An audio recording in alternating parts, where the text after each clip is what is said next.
નમસ્તે વિદ્યાર્થી મિત્રો.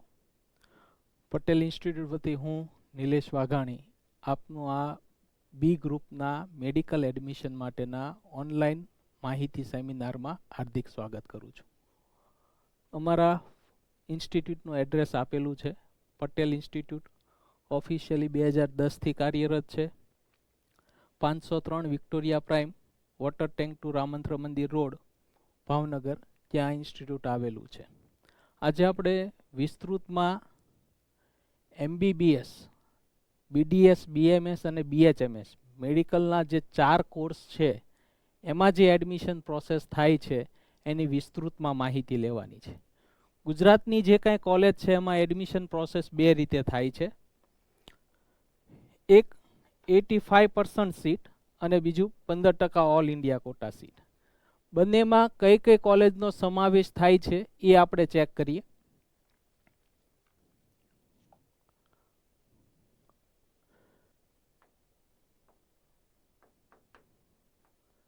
પહેલા આપણે 85%ની વાત કરીએ તો એમાં ગવર્મેન્ટ કોલેજ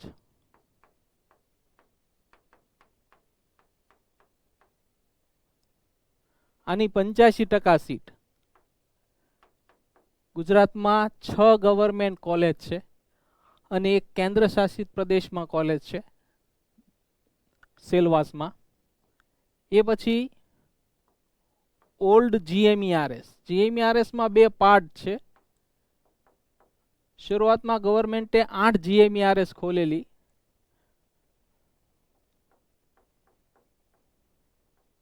અને એની 100% સીટ, એટલે કે તમામે તમામ સીટ છે એ ગવર્મેન્ટ, જે ગુજરાતની ગવર્મેન્ટ જે કાઉન્સિલિંગ કરે છે એના થ્રુ ભરાય છે. ત્રીજું છે ન્યૂ GMERS. GMERS છે એ ગવર્મેન્ટના પાર્ટનરશિપથી ઓપન થયેલી કોલેજ છે અને એની ફી થોડી સેલ્ફ ફાઇનાન્સ કરતાં ઓછી હોય છે. આની 85% સીટ. અને ત્રીજું છે ચોથું SFI કોલેજ.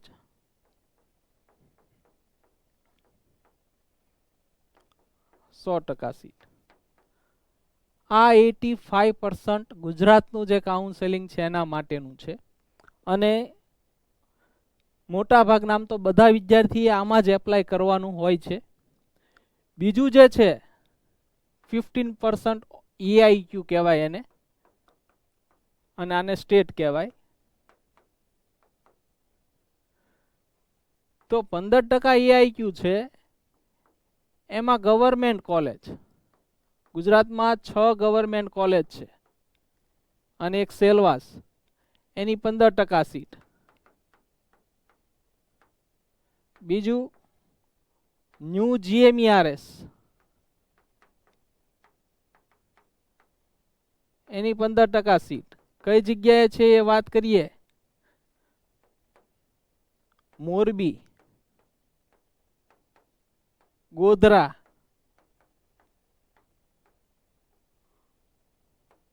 પોરબંદર, નવસારી અને રાજપીપળા. આ 5 જગ્યાએ GMERS કોલેજ ઓપન થઈ છે. એની 15% સીટ છે એ ઓલ ઇન્ડિયા કોટા થ્રુ ભરાય છે. અને ત્રીજું ડીમ યુનિવર્સિટી.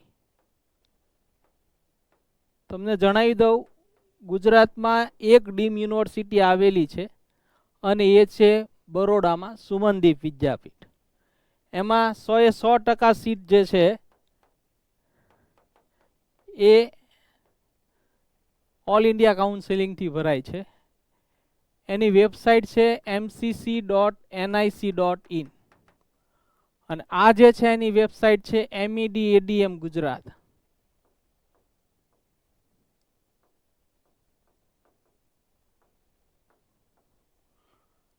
આ વેબસાઇટ થ્રુ આપણે એમાં આગળ એપ્લાય થવાનું હોય છે. તો આ વાત કરી બે અલગ અલગ કાઉન્સિલિંગ છે, એમાં કઈ કઈ કોલેજનો સમાવેશ થાય છે એની.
હવે ડોક્યુમેન્ટની વાત કરીએ.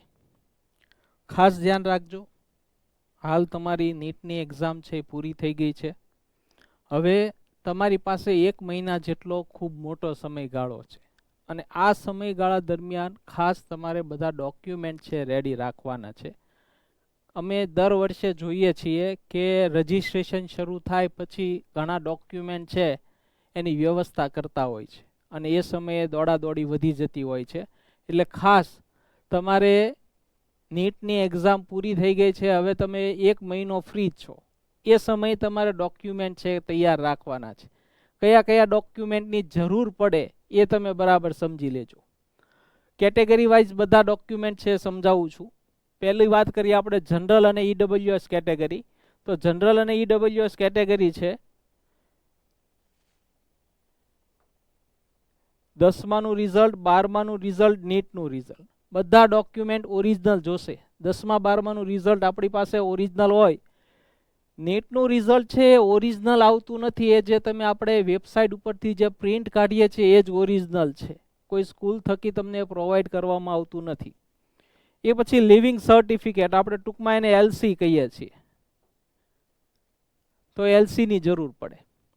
હવે એલસીમાં ખાસ ધ્યાન રાખવાનું છે, ગુજરાત બોર્ડના વિદ્યાર્થી છે એ લોકોના એલસીમાં જન્મ સ્થળ લખેલું હોય, પરંતુ બીજા બોર્ડના વિદ્યાર્થી હોય જેમ કે સીબીએસઈ બોર્ડ છે, આઈસીએસસી બોર્ડ છે, બીજા કોઈ અધર બોર્ડ છે, તો એ લોકોના એલસીમાં માઇગ્રેશન સર્ટિફિકેટ કે ટ્રાન્સફર સર્ટિફિકેટની વાત કરીએ તો એમાં જન્મ સ્થળ લખેલું નથી હોતું. તો એવા કેસમાં એમણે એલસી પ્લસ બર્થ સર્ટિફિકેટ આપવાનું હોય છે. બરાબર ખાસ ધ્યાન રાખજો, એલસી પ્લસ બર્થ સર્ટિફિકેટ એમને રજૂ કરવાનું હોય છે. એ પછી છે ઈડબ્લ્યુએસ સર્ટિફિકેટ. ગુજરાતનું કાઉન્સિલિંગ છે એમાં તમારે ઈડબ્લ્યુએસ સર્ટિફિકેટ ગુજરાતીમાં જોડવાનું છે, ઇંગ્લિશ સર્ટિફિકેટની જરૂર નથી. એની વેલિડિટી કઈ રીતે હોય?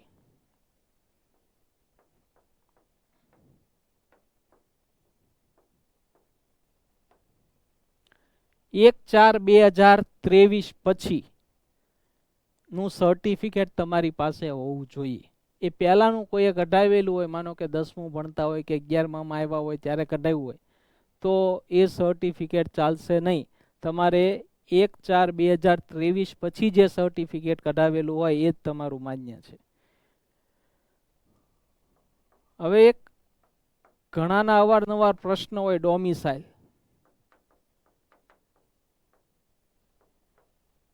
ડોમિસાઇલ છે ગવર્મેન્ટે છેલ્લા 6 વર્ષથી દૂર કરી નાખ્યું છે. ડોમિસાઇલની જરૂર નથી,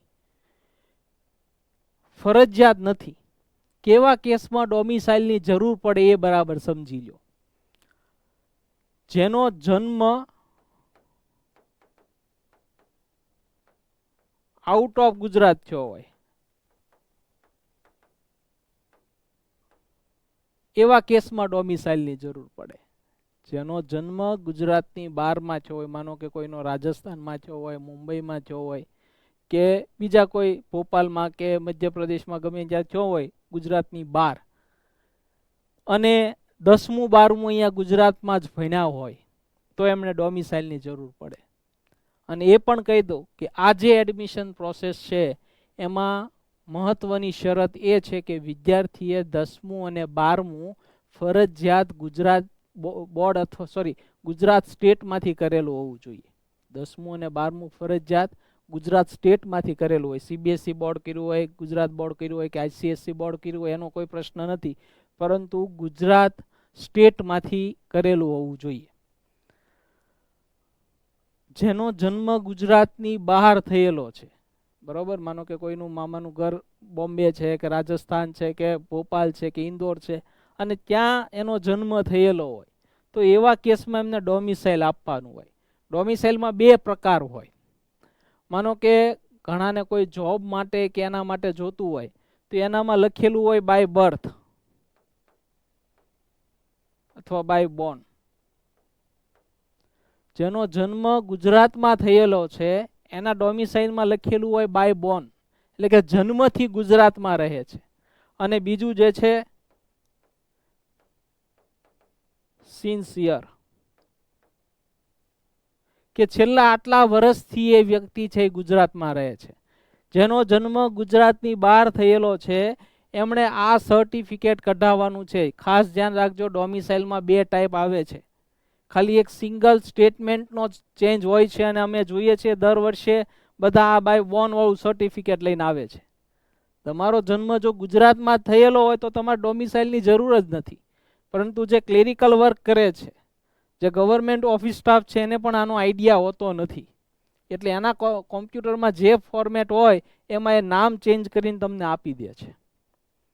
દર વર્ષે આના પ્રશ્નો ઊભા થાય છે કે પછી આ ડોક્યુમેન્ટ વેરિફિકેશન થાય ત્યાં એમને ક્વેરી ઊભી થાય છે.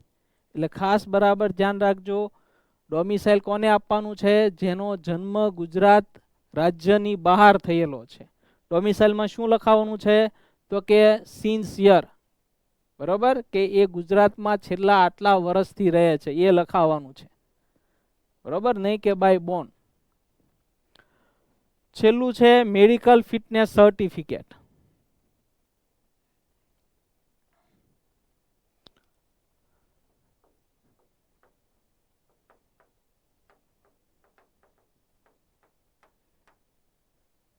મેડિકલ ફિટનેસ સર્ટિફિકેટનું ફોર્મેટ રેડી હોય છે, લેટર પેડની જરૂર નથી. હમણાં આપણે વાત કરી વેબસાઇટની, MEDADM gujarat.org. આ વેબસાઇટ ઉપર જઈએ એટલે આમાં એનું PDF ફોર્મેટ છે, એની પ્રિન્ટ કાઢવાની છે. કોઈ પણ પ્રકારના ટેસ્ટ, લેબોરેટરી ટેસ્ટ કે એવું કાંઈ કરાવવાની જરૂર નથી. એમાં મિનિમમ MBBS,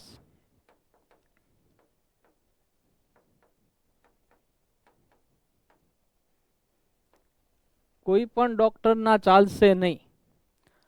BMS, BHMS કે BDS ડોક્ટર છે એના સાઇન અને સ્ટેમ્પ એલાઉ નથી. મિનિમમ MBBS કરેલું હોય, MBBS છે, MD છે, MS છે, સુપર સ્પેશિયાલિસ્ટ છે, એ બધાના ચાલશે. પરંતુ આયુર્વેદિક, હોમિયોપેથિક કે ડેન્ટલ ડોક્ટર જે છે, ડેન્ટિસ્ટ, એ કોઈના સ્ટેમ્પ સાઇન ચાલશે નહીં. એ MBBS ડોક્ટર હોય કે MD-MS હોય, એ ગવર્મેન્ટ પ્રેક્ટિસ કરે છે કે પ્રાઇવેટ પ્રેક્ટિસ કરે છે જોવામાં નથી આવતું. કારણ કે ઘણાના મગજમાં એવું હોય કે ગવર્મેન્ટ ડોક્ટરના જ ચાલે. એવું નથી, કોઈ પણ ડોક્ટરના ચાલે, પણ એની મિનિમમ ક્વોલિફિકેશન છે એ MBBS હોવી જોઈએ.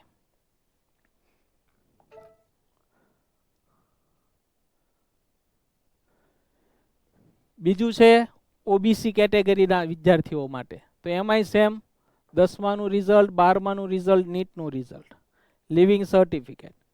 એમને 2 સર્ટિફિકેટ આપવાના રહેશે, કાસ્ટ સર્ટિફિકેટ અને non creamy layer certificate. Caste certificate એક જ વખત નીકળે, સિવાય કે એ તમારાથી મિસપ્લેસ કે ખોવાઈ ગયું હોય તો બીજી વખત ગવર્મેન્ટ કાઢી દે.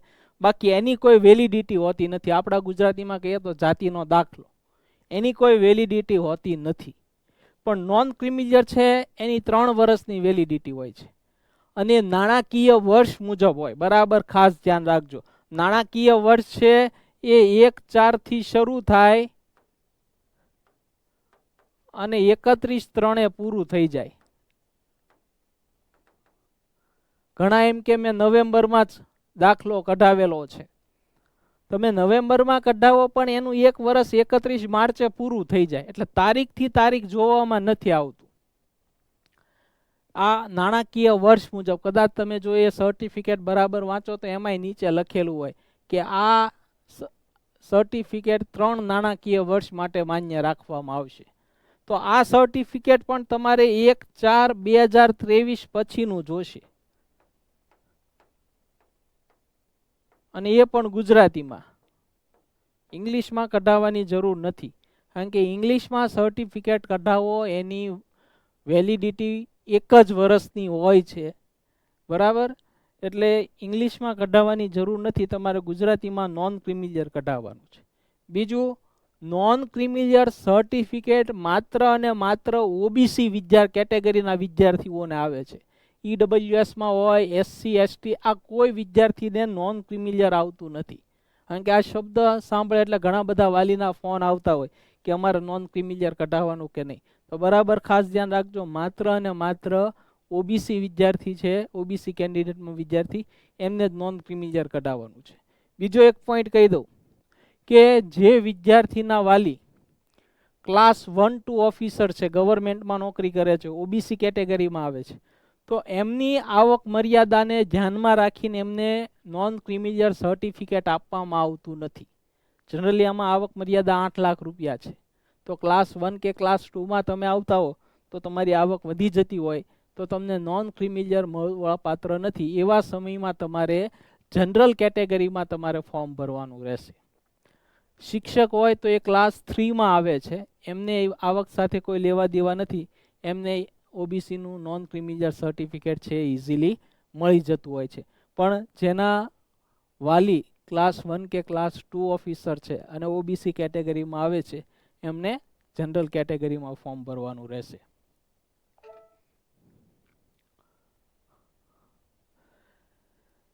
એસસી એસટી કેન્ડિડેટ તો એમણે સેમ 10માનું રિઝલ્ટ, 12માનું રિઝલ્ટ, નીટનું result, living certificate, caste certificate, Gujarati હશે તો ચાલશે, કોઈ ઇંગ્લિશની જરૂર નથી, ને મેડિકલ ફિટનેસ.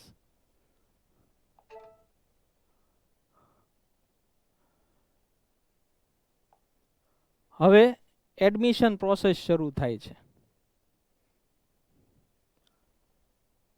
એડમિશન પ્રોસેસનું પહેલું સ્ટેપ છે રજિસ્ટ્રેશન.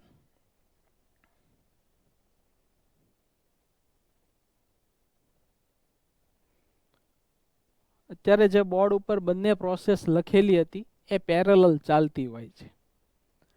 પહેલો રાઉન્ડ છે એ 15% એઆઈક્યુનો હોય, બીજો રાઉન્ડ છે એ 85% સ્ટેટ કોટાનો હોય. એમ પેરેલલ એક પછી એક બંને સાઈડ જે છે પ્રોસેસ શરૂ હોય છે.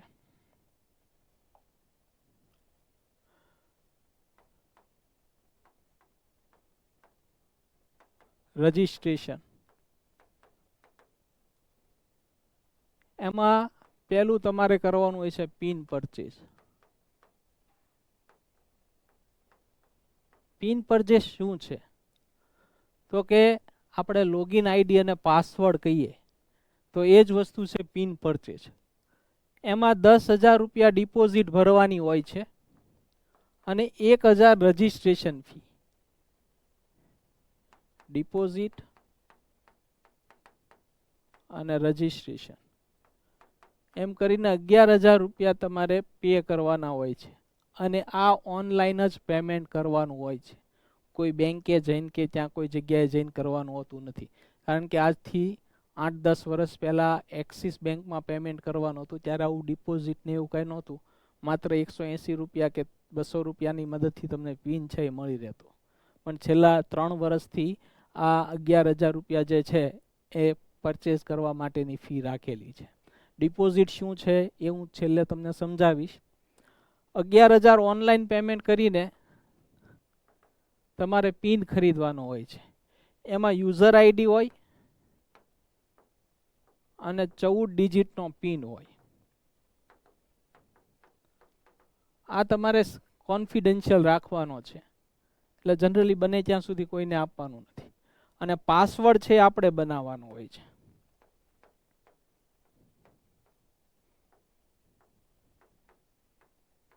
જ્યારે તમે રજિસ્ટ્રેશન કરો ત્યારે ઓપ્શન આવે. આ 3 વસ્તુ ભેગી થાય ત્યારે તમારું ફોર્મ છે એ ઓપન થાય. 3માંથી એક વસ્તુ મિસમેચ થતી હોય તો તમારું ફોર્મ ઓપન ન થાય. રજિસ્ટ્રેશન સમયે અગાઉ વાત કરીએ બધા ડોક્યુમેન્ટ આપણે રેડી રાખવાના છે પીડીએફ ફોર્મેટમાં. રજિસ્ટ્રેશન સમયે આપણે અપલોડ કરવાનું રહેશે. હવે રજિસ્ટ્રેશનમાં શું ધ્યાન રાખવાનું? તો કે તમારી જન્મ તારીખ બરાબર ચેક કરવાની, તમારી કેટેગરી બરાબર ચેક કરવાની, કેટેગરીમાં તમારા સર્ટિફિકેટ નંબર ને એવું બધું માગે એ બરાબર વ્યવસ્થિત ફિલઅપ કરવાનું, અને ખાસ એડ્રેસ જોવાનું. કે ઘણા વિદ્યાર્થી માનો કે તળાજા, મહુવા કે બોટાદ સાઈડના છે તો એમણે ત્યાંનું જ એડ્રેસ લખવાનું. ઘણી વખત એવું થાય કે 2 વર્ષ માટે માનો કે ભાવનગરની કોઈ શાળામાં એજ્યુકેશન લેવા આવ્યો હોય ને ભાડે મકાન રાખીને રહેતા હોય તો ઉતાવળમાં ભાવનગરના મકાનનું એડ્રેસ લખી લે. એ ક્યાં નડે છે એ તમને બરાબર સમજાવું. ક્યાં એ વસ્તુ તમારે જે છે એ અવરોધ ઉત્પન્ન કરે છે કે જ્યારે તમને મેડિકલમાં એડમિશન મળે છે ત્યારે તમારું રેસિડન્સ એડ્રેસના આધારે તમને હોસ્ટેલ ફાળવવામાં આવે છે. સપોઝ કોઈ વિદ્યાર્થીને ભાવનગર ગવર્મેન્ટ મેડિકલ કોલેજમાં એડમિશન મળે છે, હકીકતમાં એ વિદ્યાર્થી તળાજાનો છે, પણ અહીંયા એને ભાવનગરનું એડ્રેસ નાખ્યું તો એ વિદ્યાર્થીને હોસ્ટેલ એલોટમેન્ટ થતું નથી, કારણ કે એ લોકલ વિદ્યાર્થીમાં એનું ગણતરી કરવામાં આવે છે. એટલે ખાસ બરાબર ધ્યાન રાખજો, એડ્રેસ તમે રિયલમાં જ્યાં રહો છો એ જ લખજો, જેથી હોસ્ટેલનો પ્રશ્ન ઊભો ન થાય. બીજું, આ ખૂબ અગત્યનું ફોર્મ છે. આપણે 11-12 સાયન્સમાં ઘણા બધા રૂપિયાનો ખર્ચ કર્યો હોય તો આ ફોર્મ પણ વ્યવસ્થિત, જેને બધા નિયમોનું જાણકારી હોય, એક્સપિરિયન્સ હોય અને એક્યુરસી ધરાવતા પર્સન પાસે ભરાવડાવજો. ગમે ત્યાં 100 રૂપિયા 200 રૂપિયામાં ફોર્મ ભરી દેતા હોય ત્યાં ભરાવતા નહીં. ભરાવો તોય મને વાંધો નથી ફોર્મ, પણ એને પૂરતું નોલેજ હોવું જોઈએ. પછી એક સ્ટેપ માટે તમને પૂછતા હોય તો સમજી જવાનું કે એને કોઈ નોલેજ નથી, બરાબર. અને એવી સમયે તમારામાં ફોર્મમાં ભૂલ પડવાની શક્યતા રહે. પહેલું સ્ટેપ આવ્યું પિન પરચેઝ કર્યો પછી રજિસ્ટ્રેશન કરવાનું ઓનલાઈન.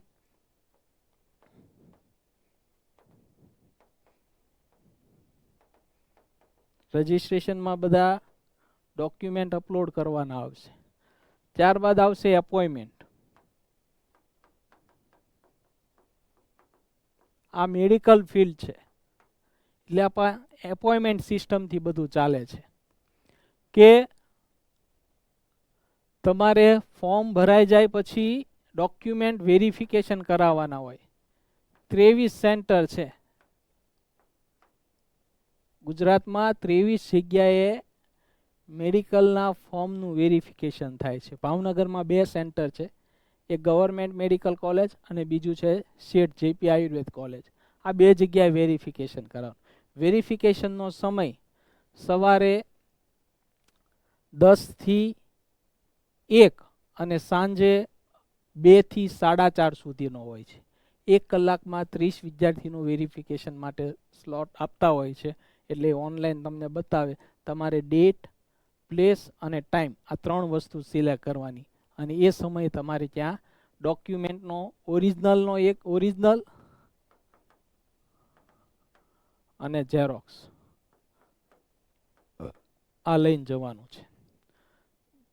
ઝેરોક્સમાં રજિસ્ટ્રેશન ફોર્મ જે પ્રિન્ટ થાય એમાં લખીને જ આપેલું હોય કે માનો કે કોઈ ઓબીસી કેટેગરીમાં આવે છે તો એમાં લખ્યું હોય એલસી 2 કોપીસ, નોન ક્રિમિનલ 2 કોપીસ, કાસ્ટ સર્ટિફિકેટ 2 કોપી, તો એની 2 ઝેરોક્સ આપે. ટ્રુ કોપીની 2 કોપીસ કહું છું, એટલે કે 2 ઝેરોક્સ તમારે આપવાની છે.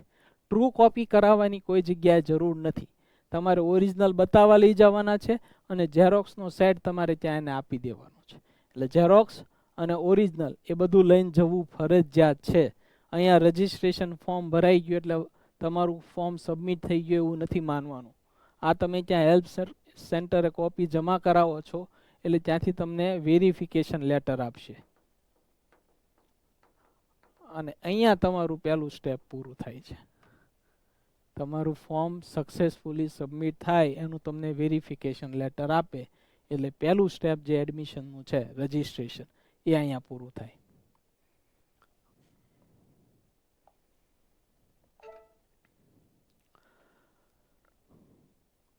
પિન નંબર ખરીદવાનો છે, બરોબર. પિન નંબર અને રજિસ્ટ્રેશન બંને પ્રોસેસ એક સાથે કરવામાં આવે છે. 10 દિવસ જેટલો આમાં સમય આપેલો હોય છે. રજિસ્ટ્રેશન કરાવ્યા પછી ડોક્યુમેન્ટ વેરિફિકેશન કરાવવું ફરજિયાત છે, એ ભૂલાઈ જવું જોઈએ નહીં, બરાબર.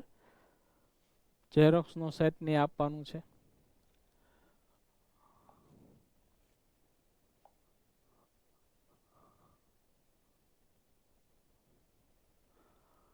રજિસ્ટ્રેશન થઈ જાય તમામ વિદ્યાર્થીના પછી ડોક્યુમેન્ટ વેરિફિકેશન GMERS ગાંધીનગર, જ્યાંની હેડ ઓફિસ છે મેડિકલ કાઉન્સિલિંગની, ત્યાં એના ડોક્યુમેન્ટ વેરિફિકેશન થતા હોય છે. એ સમયે કોઈને કાંઈ પ્રોબ્લેમ આવ્યો હોય તો ત્યાંથી તમને કોન્ટેક કરવામાં આવે. તમને કહેવામાં આવે કે આ મેલમાં તમારું યુઝર આઈડી લખીને તમારે એ મેલ કરવાનો હોય છે. કોકનું નોન ક્રિમિલિયર કે EWS સર્ટિફિકેટ કે વેલિડ ના હોય કે એમાં ઇસ્યુ હોય તો તમને ત્યાંથી જાણ કરવામાં આવે છે. ત્યારબાદ બહાર પડે છે મેરિટ લિસ્ટ.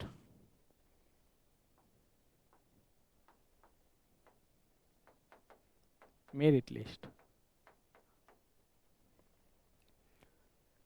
મેરિટ લિસ્ટમાં એક જનરલ મેરિટ હોય,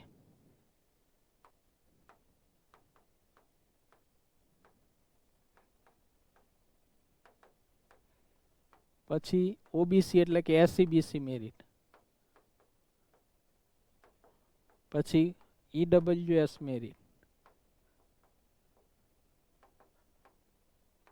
પછી SC merit, ST merit, NRI merit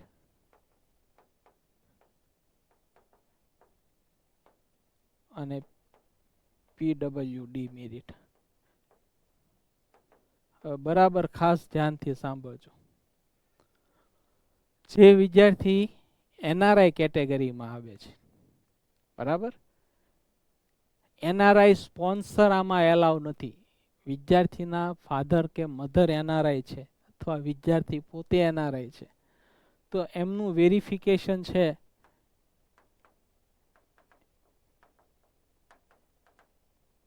એ GMERS ગાંધીનગર થશે. એને બાકીના 22 સેન્ટરમાં નહીં થઈ શકે. એમને ફરજિયાત GMERS ગાંધીનગર જવાનું રહેશે વેરિફિકેશન માટે, બરાબર. અને ત્યાંથી એનું NRI સર્ટિફિકેટ એપ્રુવ છે કે કેમ એ બધું ત્યાંથી ડિસાઇડ કરવામાં આવશે. જે વિદ્યાર્થી PWD કેન્ડિડેટમાં છે એટલે કે ફિઝિકલ ડિસેબલ, તો એમનું 6 ગવર્મેન્ટ મેડિકલ કોલેજમાં વેરિફિકેશન થશે. એમને ફરજિયાત ત્યાં જ વેરિફિકેશન માટે જવાનું છે, બીજી કોઈ જગ્યાએ જવાનું નથી. અને ત્યાં એમનો ફિઝિકલ ટેસ્ટ લેવામાં આવશે. સપોઝ કોઈ ભાવનગરમાં આવે તો ભાવનગરમાં એનો ફિઝિકલ ટેસ્ટ લેવામાં આવે અને ત્યાંથી એનો રિપોર્ટ છે એ GMERS ગાંધીનગર એની હેડ ઓફિસ છે ત્યાં મોકલવામાં આવે કે આ વિદ્યાર્થી ફિઝિકલ કેટેગરીમાં એલિજિબલ છે કે કેમ. ખાસ ધ્યાન રાખજો, જે વિદ્યાર્થી ફિઝિકલ કેન્ડિડેટ હોય છે અને જો એમાં એલિજિબલ ન થતો હોય એના નિયમો મુજબ, તો ઘણી વખત એને મેડિકલ એડમિશન પ્રોસેસમાંથી બાકાત કરી દેવામાં આવે છે. અને કોઈ પણ મેડિકલના 4 કોર્સીસ છે એમાંથી એક પણ કોર્સમાં એડમિશન આપવામાં આવતું નથી. માનો કે કોઈને હાથની ખામી છે, બરોબર, તો એવા કેસમાં એ લોકો મેડિકલ કાઉન્સિલિંગમાંથી એને દૂર કરી નાખે છે. પગની કે એવી કોઈ ખામી હોય તો જો એ આવતો હોય એમાં તો એને હેન્ડીકેપ જાહેર કરે, નહીંતર એને હેન્ડીકેપ નહીં પણ જનરલ કેટેગરીમાં કન્વર્ટ કરતા હોય છે અથવા એની જે કાંઈ OBC SC/ST કેન્ડિડેટ હોય એમાં કન્વર્ટ કરતા હોય. પણ ખાસ હાથના ને માઇન્ડના ને અમુક એના જે કાંઈ નિયમો છે એમાં વિદ્યાર્થી છે એ ઘણી વખત મેડિકલ કાઉન્સિલિંગમાંથી બાકાત કરવામાં આવે છે. ગયા વર્ષે એક વિદ્યાર્થી છે જેને 700 માર્ક હતા છતાં એને મેડિકલ કાઉન્સિલિંગમાંથી બાકાત કરવામાં, કારણ કે આ ગવર્મેન્ટના નિયમો દર વર્ષે ચેન્જ થતા હોય. ગયા વર્ષે જે નવો નિયમ આવ્યો એમાં એવું હતું કે 10 આંગળીઓ છે એ તમારી પરફેક્ટ હોવી જોઈએ તો તમે મેડિકલ કોર્સ માટે લાયક છો. એવો ગયા વર્ષે નવો નિયમ છે એ એડ થયેલો છે. તો આવા બધા નિયમોને લીધે ઘણા બધા પ્રશ્નો ઊભા થતા હોય છે. આટલી બધી PDF આવે. જનરલ મેરિટ લિસ્ટમાં બધાના નામ હોય, પછી જે તે કેટેગરી છે એમાંય હોય. હવે કોઈનું નામ કોઈ કારણસર નથી આવ્યું તો એણે સમય આપેલો એટલા સમયમાં તમારે ત્યાં જાણ કરવી પડે. કેવા સંજોગોમાં તમારું નામ મેરિટ લિસ્ટમાં ન આવે એ આપણે જાણવું હોય તો ઘણા વિદ્યાર્થીઓ એવા હોય કે જેમનું એડમિશન ઓલરેડી કોઈની કોઈ કોલેજમાં શરૂ હોય. માનો કે કોઈ વિદ્યાર્થીએ ગવર્મેન્ટ આયુર્વેદિક અથવા ગવર્મેન્ટ ડેન્ટલ કોલેજમાં એડમિશન લઈ લીધું, બરાબર. તો ગવર્મેન્ટ ડેન્ટલ કોલેજમાં એડમિશન લઈ લીધું પછી ફરી વખત નીટ આપે છે અને સારો સ્કોર આવે છે અને એ ફોર્મ ભરે છે, તો ઓલરેડી એડમિશન એક્ઝિસ્ટ એવું લખાઈને આવે, એટલે કે વિદ્યાર્થીએ ઓલરેડી એડમિશન લઈ લીધેલું છે. તો આવા સમયમાં એને સૌપ્રથમ NOC આપવું પડે. નો ઓબ્જેક્શન સર્ટિફિકેટ છે એ અગાઉની કોલેજમાં જ્યાં એને એડમિશન લીધું હોય ત્યાંથી એ કઢાવવું પડે અને આપવું પડે. એ આપે પછી એનું મેરિટમાં નામ આવે. દર વર્ષે આવા અમારી પાસે 10 કેસ આવતા હોય છે કે મેરિટમાં નામ નથી આવ્યું. તેનું રીઝન આ હોય છે કે એનું એડમિશન ઓલરેડી કોઈને કોઈ કોલેજમાં શરૂ છે એવું બતાવતું હોય, એટલે એ એડમિશનમાં તમારે ત્યાંથી કેન્સલ કરાવવું પડે અથવા એનઓસી લઈ આવવું પડે. એનઓસી લઈ આવો પછી તમે એ કમિટીને આપો, ત્યારબાદ તમારું મેરિટ લિસ્ટમાં છે નામ આવે. આ જે છે પ્રોવિઝનલ મેરિટ લિસ્ટ હોય, આના પછી ફાઇનલ મેરિટ લિસ્ટ આવે. હવે ખૂબ અગત્યનો સ્ટેપ શરૂ થાય છે.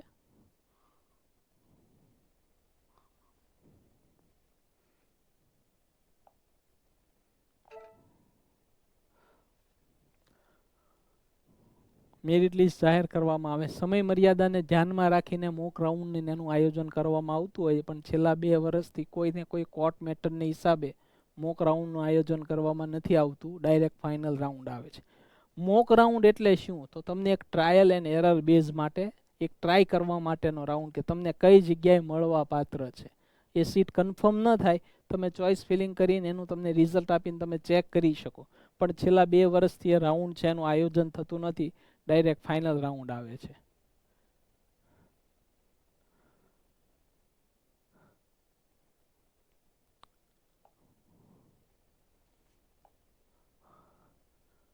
હવે શરૂ થાય છે રાઉન્ડ 1 અને એનું ચોઇસ ફિલિંગ. ખાસ ચોઇસ ફિલિંગ ખૂબ અગત્યનું આમાં સ્ટેપ છે. તમારે ચોઇસ ફિલિંગ તમે ગમે એટલી કરી શકો, પણ એના ક્રમ છે એ ખૂબ મહત્વના છે. પહેલાં તો આપણે એ જોઈ લઈએ કે સીટ કેટલા ટાઈપની હોય છે.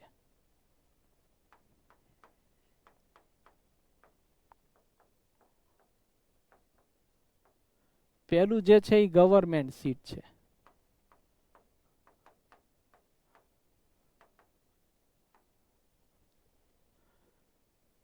ગવર્મેન્ટ સીટ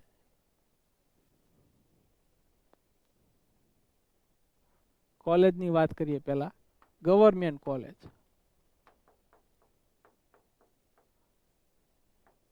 તેમાં જીક્યુ હોય ગવર્મેન્ટ કોટા, એટલે કે જેની ફી છે એ 25,000 છે. એક વર્ષની ફી કેટલી છે? 25,000. MBBS માટે વાત કરીએ છીએ. ડેન્ટલ માટે વાત કરીએ, BDS,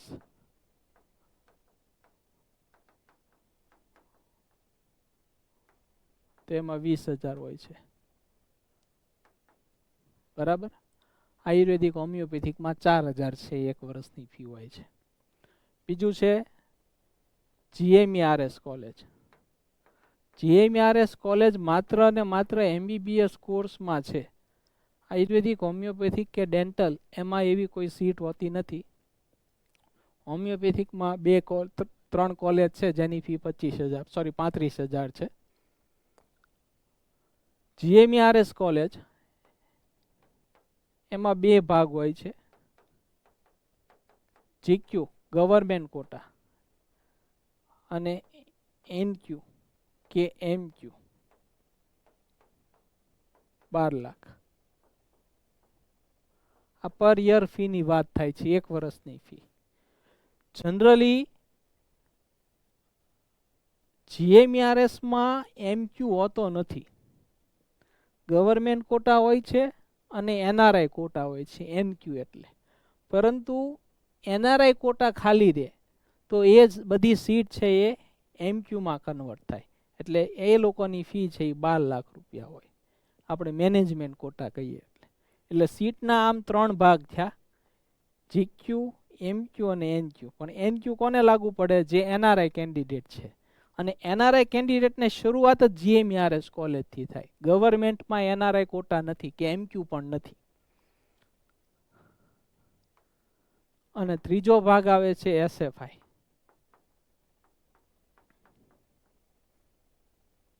અને એમાં GQની ફી 7.41 લાખથી શરૂ કરીને 10 લાખ સુધી પર યર હોય. એક વર્ષની ફી 7.41 લાખથી શરૂ કરીને 10 લાખ અને MQ 16.24 લાખથી શરૂ કરીને 23 લાખ. આ એક વર્ષની ફી હોય છે. ફી જે છે એ 9 સેમેસ્ટર ભરવાની હોય છે, એટલે કે 5.5 વર્ષ.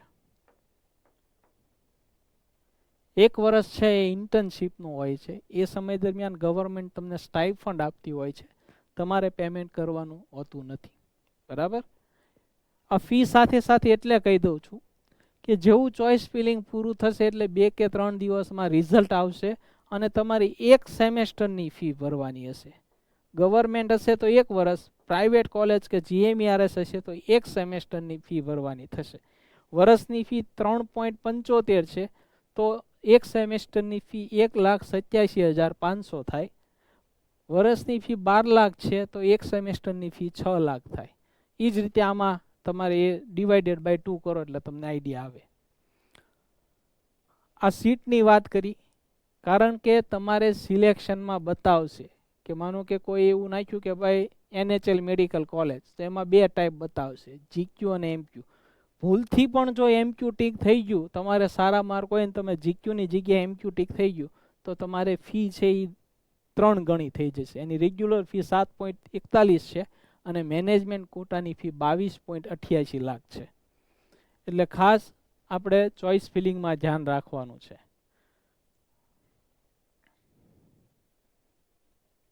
ગવર્મેન્ટે છેલ્લા 3 વર્ષથી ક્લોઝરનો નિયમ કાઢી નાખ્યો છે. નહીતર ક્લોઝરના નિયમમાં ઘણા બધા વિદ્યાર્થી છે માર્ક હોવા છતાં એડમિશન ન મળતા.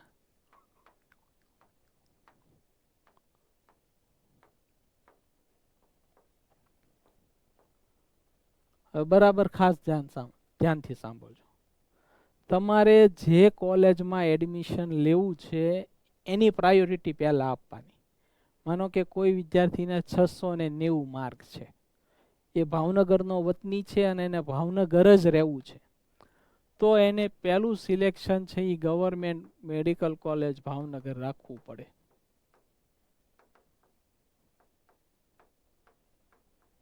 અને પછી એને જે કાંઈ રાખવું હોય, BJ મેડિકલ કે વડોદરા કે સુરત કે રાજકોટ કે જામનગર, આ રીતે સિલેક્શન કરવાનું છે. કોમ્પ્યુટર છે એ ઓનલાઈન ચેક કરશે એટલે પહેલું એનું ગવર્મેન્ટ મેડિકલ કોલેજ ભાવનગર છે એટલે ત્યાં એને એડમિશન મળી જશે.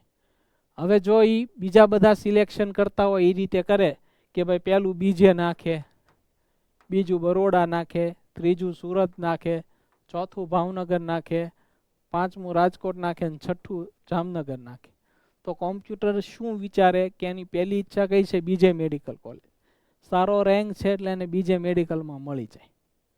તો પરિસ્થિતિ શું થાય કે એનું સિલેક્શન પહેલાં ભાવનગરની ઈચ્છા હતી પણ એની ચોથા ક્રમે નાખ્યું એટલે એને ભાવનગર નહીં મળે, પહેલામાં મળી ગયું એટલે એ બીજું, ત્રીજું, ચોથું, પાંચમું, છઠ્ઠું ચેક કરશે નહીં. એટલે ખાસ સિલેક્શનમાં ઓર્ડર બરાબર ધ્યાનથી નાખો અને કોઈ ખોટા વેમમાં નહીં રહેવાનું. તમારે 690 માર્ક છે છતાં આપણે 6 ગવર્મેન્ટ પછી 3-4 GMERS નાખી દેવાની આપણી સેફટી માટે. ભલે જરૂર નથી છતાં નાખી દેવાની.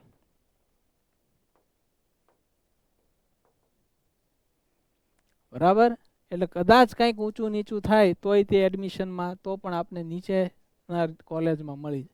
જનરલી 690 માર્કે ન થાય પણ 650 કે 640 માર્ક હોય, આપણે ફૂલ કોન્ફિડન્સમાં હોય કે મળી જ જશે. પણ સંજોગો અવસાદ જો મેરિટમાં 2-5 માર્કનો જમ્પ લાગે તો એવું ન બને કે 640 માર્કે કોઈ કોલેજ એડમિશન ન મળ્યું. બરાબર. એટલે આવા કેસમાં આપણે સિલેક્શનમાં થોડુંક ઓર્ડર છે એ વધારે લખવાના. ગમે એટલી કોલેજ તમે નાખી શકો, બધી કોલેજે નાખી શકો. દરેક કોલેજમાં 2 ટાઈપ આવશે આ ગવર્મેન્ટની 6 કોલેજ બાદ કર્યા પછી. GMERSમાં સેલ્ફ ફાઇનાન્સ કોલેજમાં તમે આ કોલેજ લખશો એટલે એની સામે GQ લખેલું હશે, MQ લખેલું હશે. તમારે સિલેક્ટ કરવાનું GQ કે MQ, બંને સિલેક્ટ પણ કરી શકાય. માનો કે ઓછા માર્ક હોય, 550 માર્ક હોય કે 540 માર્ક હોય, અને એને ધ્યાનમાં રાખીને કરવાનું. બીજું ખાસ ધ્યાનથી સમજજો, આપણું જીવન માત્ર આપણે MBBS કરશું તો જ જીવી શકશું એવું નથી હોતું. MBBS કર્યા સિવાય તે તમે જીવનમાં ઘણા બધા એવા ક્ષેત્રો છે એમાં આગળ વધી શકો છો. આ એટલે કહું છું કે હમણાં મેં બધી ફીની વાત કરી કે 12 લાખ રૂપિયા ફી છે, 16.5 લાખથી શરૂ થઈને 23 લાખ રૂપિયા ફી છે, તો ખૂબ વધારે ફી થાય છે. એક વર્ષ જ ભરવાનું એવું નથી હોતું, 4.5 વર્ષ ફી ભરવાની હોય. એટલે જો તમે 23 લાખ રૂપિયામાં એડમિશન લીધું હોય તો 1 કરોડ ને 8 લાખ રૂપિયા જેવું પેમેન્ટ થાય. 16 લાખમાં એડમિશન લીધું હોય તો 75 લાખ જેવું પેમેન્ટ થાય. એટલે ખર્ચ ખૂબ મોટો છે, બરાબર. એટલે ઘણી વખત લાગણીમાં આવીને પછી આમ સ્વભાવ એવો હોય કે આ જ કરવું છે, એને ધ્યાનમાં રાખીને એડમિશન લઈ લે ને પછી 1.5-2 વર્ષ થાય પછી ઘરની પરિસ્થિતિ એવી હોય કે એને પહોંચી ન વળે અને મુશ્કેલીઓ ઊભી થાય છે. એટલે આર્થિક પરિસ્થિતિને ધ્યાનમાં રાખીને સિલેક્શન કરવાનું. જનૂનનો સવાર થઈ જવું જોઈએ કે MBBS જ કરવું છે.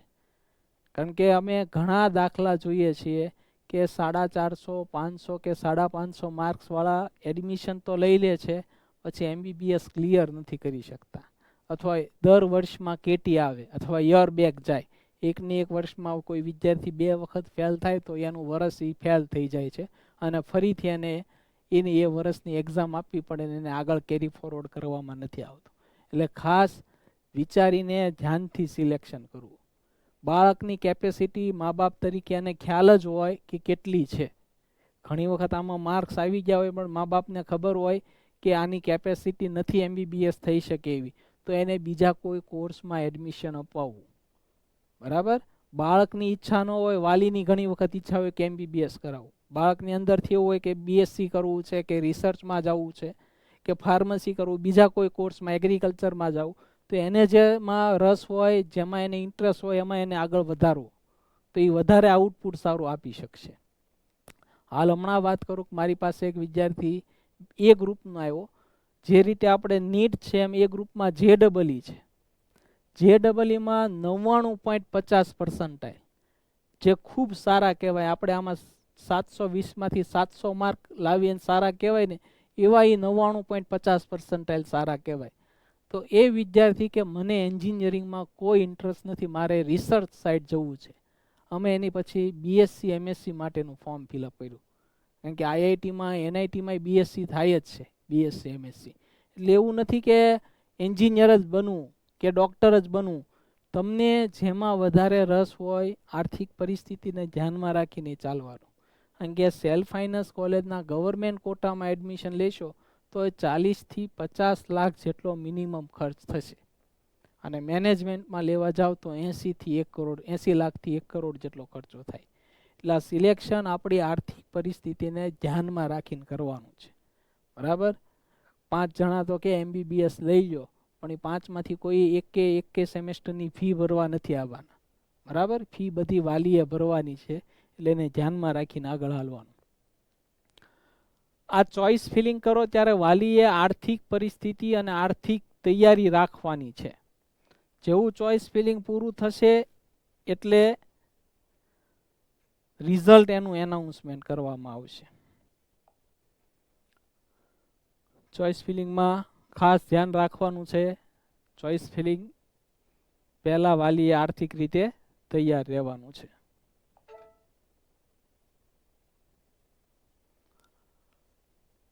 મોક રાઉન્ડનું રિઝલ્ટ આવે. હવેની પ્રોસેસ બરાબર સમજજો શું આવે છે.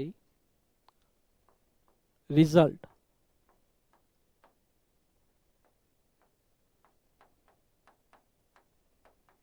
એક PDF આવે આખી, એમાં બધાના નામ હોય, જેને એડમિશન મળ્યું હોય એને. તમારું નામ હોય અને બાજુમાં કોલેજનો કોડ હોય. તમે ચોઇસ ફિલિંગ કરો ત્યારે ચોઇસ ફિલિંગ લોક કરીને એની પ્રિન્ટ નીકળે, એ પ્રિન્ટમાં પણ કોડ આપેલો હોય. તમને કઈ કોલેજમાં એડમિશન મળ્યું છે એ ખ્યાલ આવે. પહેલું સ્ટેપ આવે ફી પેમેન્ટ.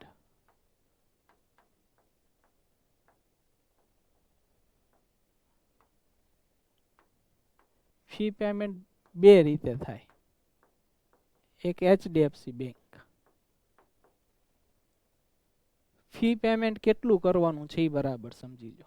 ગવર્મેન્ટ કોલેજ મળ્યું હોય તો એમાં તમારે 100% ફી ભરવાની 1 વર્ષની. એટલે કે આયુર્વેદિક મળ્યું હોય તો 4000, MBBS મળ્યું હોય તો 25000, ડેન્ટલ મળ્યું હોય તો 20000, હોમિયોપેથિક મળ્યું હોય તો 4000 ગવર્મેન્ટમાં. સેમી ગવર્મેન્ટ કે પ્રાઇવેટ કોલેજ મળી હોય તો એની 50% ફી ભરવાની હોય 1 વર્ષની. એટલે કે 1 સેમેસ્ટરની ભરવાની હોય. માનો કે કોઈને GMERS વડનગર મળ્યું છે તો GMERS વડનગરની 1 વર્ષની ફી 3,75,000 છે. તેના 50% 1,87,500 ભરવાના. HDFC બેંકમાં ભરવું છે તો તમારે ચલણ જનરેટ કરવું પડે. અગાઉ વાત કરી હતી, ફોર્મ ખોલવા માટે 3 વસ્તુની જરૂર પડે: યુઝર ID, પિન નંબર ને પાસવર્ડ. આ 3ની મદદથી ચલણ છે એ જનરેટ થશે. અને જેટલી વખત તમે ડોક્યુમેન્ટ વેરિફિકેશન માટે કે ડોક્યુમેન્ટ સબમિશન માટે જાઓ છો ત્યારે એ કાગળ ફરજિયાત લઈ જવાનો છે. કારણ કે પિન જનરેશનની પ્રિન્ટ નીકળે, PDF થઈ શકે. ઘણાને એવી ટેવ હોય કે પ્રિન્ટ ન કાઢે, PDF નો બનાવે, મોબાઈલમાં ફોટો પાડે. તો મોબાઈલ ઘણી વખત ફોર્મેટ થઈ જાય, ખોવાઈ જાય, આપણે ચેન્જ કરીએ તો એની સાથે સાથે એ વસ્તુ જતી રહે છે. એટલે ખાસ એની PDF બનાવી રાખવાની કોમ્પ્યુટરમાં કે ગમે ત્યાં, અથવા એની પ્રિન્ટ કાઢેલી રાખવાની. ચલણ જનરેટ થાય. ચલણથી તમે કેશ પેમેન્ટ કરી શકો. બે રીતે પેમેન્ટ થાય: કેશ અને બીજું ડિમાન્ડ ડ્રાફ્ટ. ચેક લેવામાં નથી આવતો, બરાબર ખાસ ધ્યાન રાખજો. હું વધારે કેશ પ્રિફર કરું છું કારણ કે એમાં કોઈ ઇન્ક્વાયરી કે કોઈ ચાર્જ કે એવું કંઈ નથી લાગવાનું. ડિમાન્ડ ડ્રાફ્ટથી તમે પેમેન્ટ કરો તો એમાં ચાર્જ લાગે. માનો કે કોઈએ મેનેજમેન્ટ કોટામાં લીધું છે અને એની ફી 20 લાખ છે તો 10 લાખનું તમે ડિમાન્ડ ડ્રાફ્ટ કઢાવવા જાઓ તો 4-5 હજાર રૂપિયાનો ચાર્જ લાગતો હોય. તો એમણે કેશ આપે તો કેશથી પણ તમે સ્લીપ આપવાના છે એ લોકોને. ડિમાન્ડ ડ્રાફ્ટથી પેમેન્ટ કરશો તો પણ સ્લીપ મળવાની જ છે. એટલે બને ત્યાં સુધી કેશ કરવું. બીજું છે ઓનલાઈન. HDFC બેંક એ લોકોએ જે નક્કી કરી છે એ શાખામાં જ તમારે પેમેન્ટ કરવાનું છે. ભાવનગર ડિસ્ટ્રિક્ટની વાત કરું તો આખા ભાવનગર ડિસ્ટ્રિક્ટમાં 2 શાખા જ આપેલી છે. એક છે ભાવનગરમાં વાઘાવાડી રોડ ઉપર આવેલી HDFC બેંક અને બીજી ડોન ચોકમાં આવેલી HDFC બેંક. ભાવનગરમાં ઘણા બધા તાલુકાઓ છે. પાલીતાણા છે, વલભીપુર છે, ગારિયાધાર છે, તળાજા છે, મહુવા છે. આ કોઈ જગ્યાએ પેમેન્ટ લેવામાં આવતું નથી, બરાબર ખાસ ધ્યાનથી સાંભળજો. આ 2 બ્રાન્ચમાં જઈને જ તમારે પેમેન્ટ કરવાનું છે. અને તમે ચલણ એને આપશો એટલે ત્યાંથી તમને એક ફી રિસિપ્ટ કરીને 2025-26 કરીને એવું તમને ત્યાંથી એક બીજી રિસિપ્ટ આપશે. એ રિસિપ્ટ આપે પછી જ તમારે ત્યાંથી નીકળવાનું છે. હાલો પૈસા એ લોકોએ આપી દીધા, સિક્કો મારીને આપી દીધું એટલે જતું નથી રહેવાનું. ત્યાંથી તમને એક બીજી ફીની રિસિપ્ટ આપે. એ એમ કે અડધી કલાક પછી લઈ જાજો, કલાક પછી લઈ જાજો, તો તમારે ત્યારે એ સમયે ફરી વખત ત્યાં લેવા જવાનું.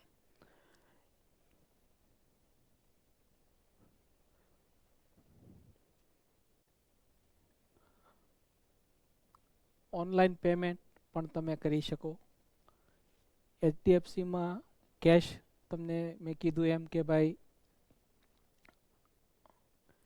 ભાવનગરમાં 2 જ શાખા આવેલી છે. એક વાઘાવાડી રોડ ઉપર અને બીજી ડોન ચોક. ત્યાં તમારે પેમેન્ટ કરવાનું છે. અને ઓનલાઈન તમે નેટ બેન્કિંગ અને કાર્ડ્સ,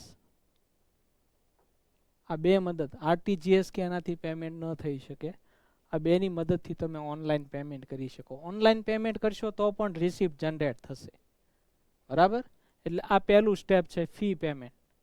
ફી પેમેન્ટ થઈ જાય પછી બીજું વાત કરવાની છે આપણે એપોઇન્ટમેન્ટ લેવાની. બરાબર ખાસ ધ્યાનથી સમજજો. રજિસ્ટ્રેશન કર્યું ત્યારે બધા વિદ્યાર્થીએ રજિસ્ટ્રેશન પછીની જે ડોક્યુમેન્ટ વેરિફિકેશન છે પ્રોસેસ કરાવવી ફરજિયાત હતી. આમાં જે વિદ્યાર્થીને એડમિશન મળ્યું છે એને જ પ્રોસેસ કરવાની છે, અને મળેલું છે એડમિશન લેવાની ઈચ્છા હોય એમણે જ કરવાની છે. કોઈ જો સંજોગો અવસાદ કોઈકને એડમિશન મળ્યું પણ એ કન્ફર્મ ન કરાવવું હોય તો એને પણ આ કોઈ પ્રોસેસ કરવાની નથી. એપોઇન્ટમેન્ટ લેવાની છે. કોઈ પણ જગ્યાએ તમે એપોઇન્ટમેન્ટ લઈ શકો. એવું નથી કે તમને MBBSમાં એડમિશન મળ્યું છે તમે આયુર્વેદિક કોલેજે ડોક્યુમેન્ટ ન આપી શકો. એ જ વસ્તુ રજિસ્ટ્રેશન સમયે પણ લાગુ પડે કે આપણે MBBSમાં એડમિશન લેવું છે તો MBBS મેડિકલ કોલેજમાં જ વેરિફિકેશન કરાવવું એવો કોઈ નિયમ નથી. જે જગ્યાએ તમને અવેલેબલ એપોઇન્ટમેન્ટ હોય ત્યાં તમે એપોઇન્ટમેન્ટ લઈને વેરિફિકેશન કરાવી શકો. એટલે આ બરાબર ખાસ ધ્યાનથી સમજજો, કારણ કે ઘણી વખત આના હિસાબે પ્રશ્ન ઊભો થાય છે. આપણે એમ કહીએ ને આયુર્વેદિક કોલેજમાં વેરિફિકેશન કરાવવા જવાનું, તો વાલી છે એમ કે અમારે તો MBBSમાં લેવાનું છે. વેરિફિકેશનની વાત છે, એડમિશનની વાત નથી. વેરિફિકેશન કોઈ પણ હેલ્પ સેન્ટરે કરાવી શકો.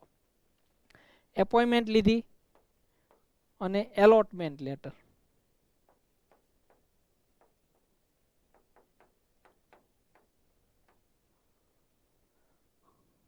ફી પેમેન્ટ, એપોઇન્ટમેન્ટ અને એલોટમેન્ટ લેટર, આ 3 ડોક્યુમેન્ટ થયા.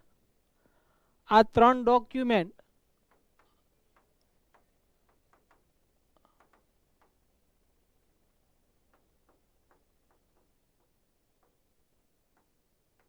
અને ઓરિજિનલ ડોક્યુમેન્ટ. ઓરિજિનલ ડોક્યુમેન્ટ છે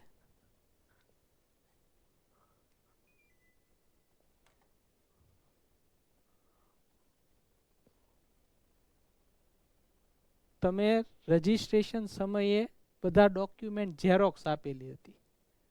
હવે તમારે ઓરિજિનલ ડોક્યુમેન્ટ સબમિટ કરવાના છે.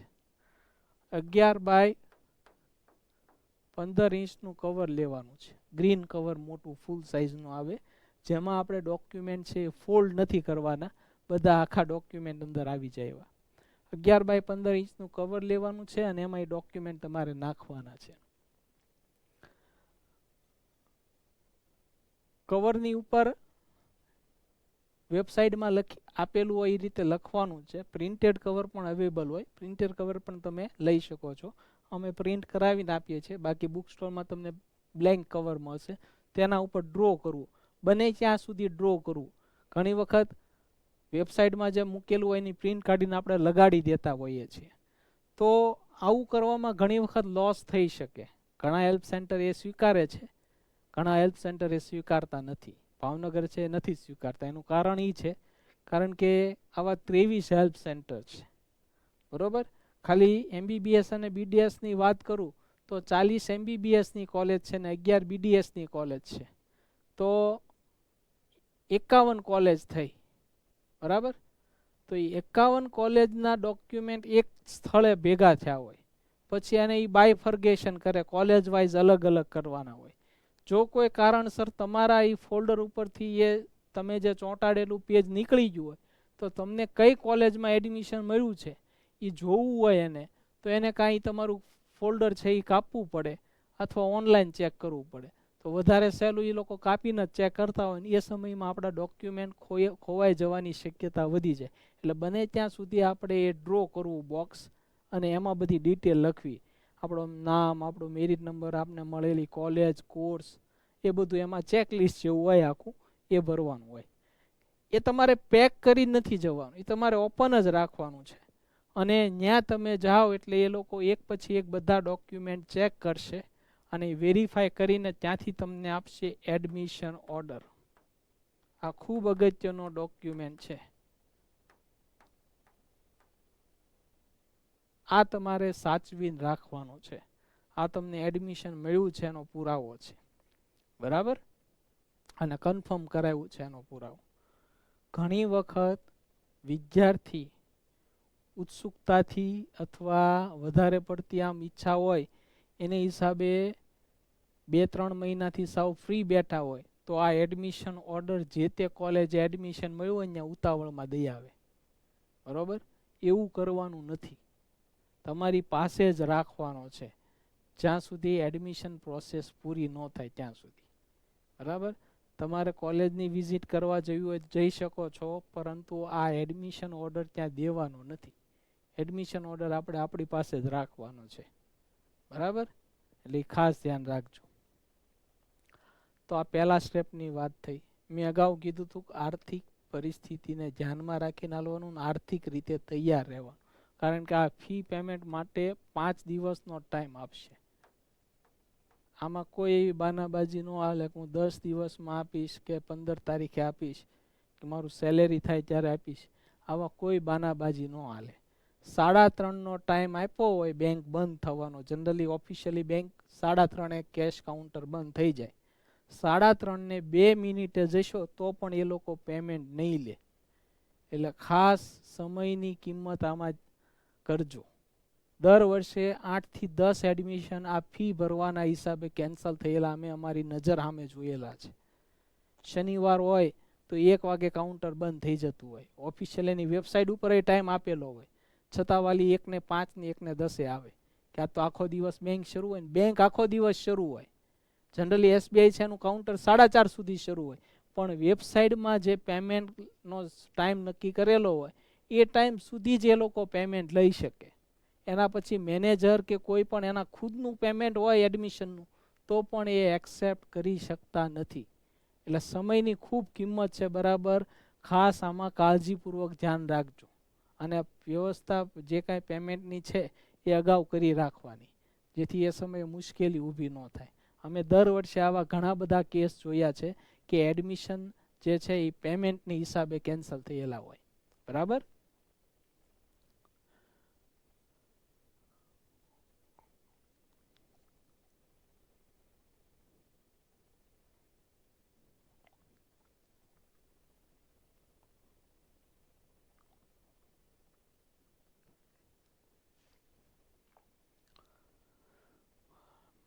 ફાઇનલ રાઉન્ડ 1નું રિઝલ્ટ આવે એટલે સૌપ્રથમ ડોક્યુમેન્ટ સબમિશન માટે ઓનલાઈન એપોઇન્ટમેન્ટ લેવાની.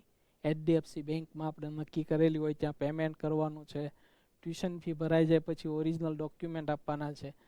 જનરલી આમાં એક છેલ્લો પોઈન્ટ લખ્યો કે એડમિશન કન્ફર્મ ન કરાવો તો આગળના રાઉન્ડમાં એડમિશન મળવા પાત્ર નથી. એટલે લખેલો છે કે છેલ્લે મેં હમણાં વાત કરી કે ક્લોઝરનો નિયમ, તો છેલ્લા 2-3 વર્ષથી ક્લોઝરનો નિયમ ગવર્મેન્ટે કાઢી નાખ્યો છે.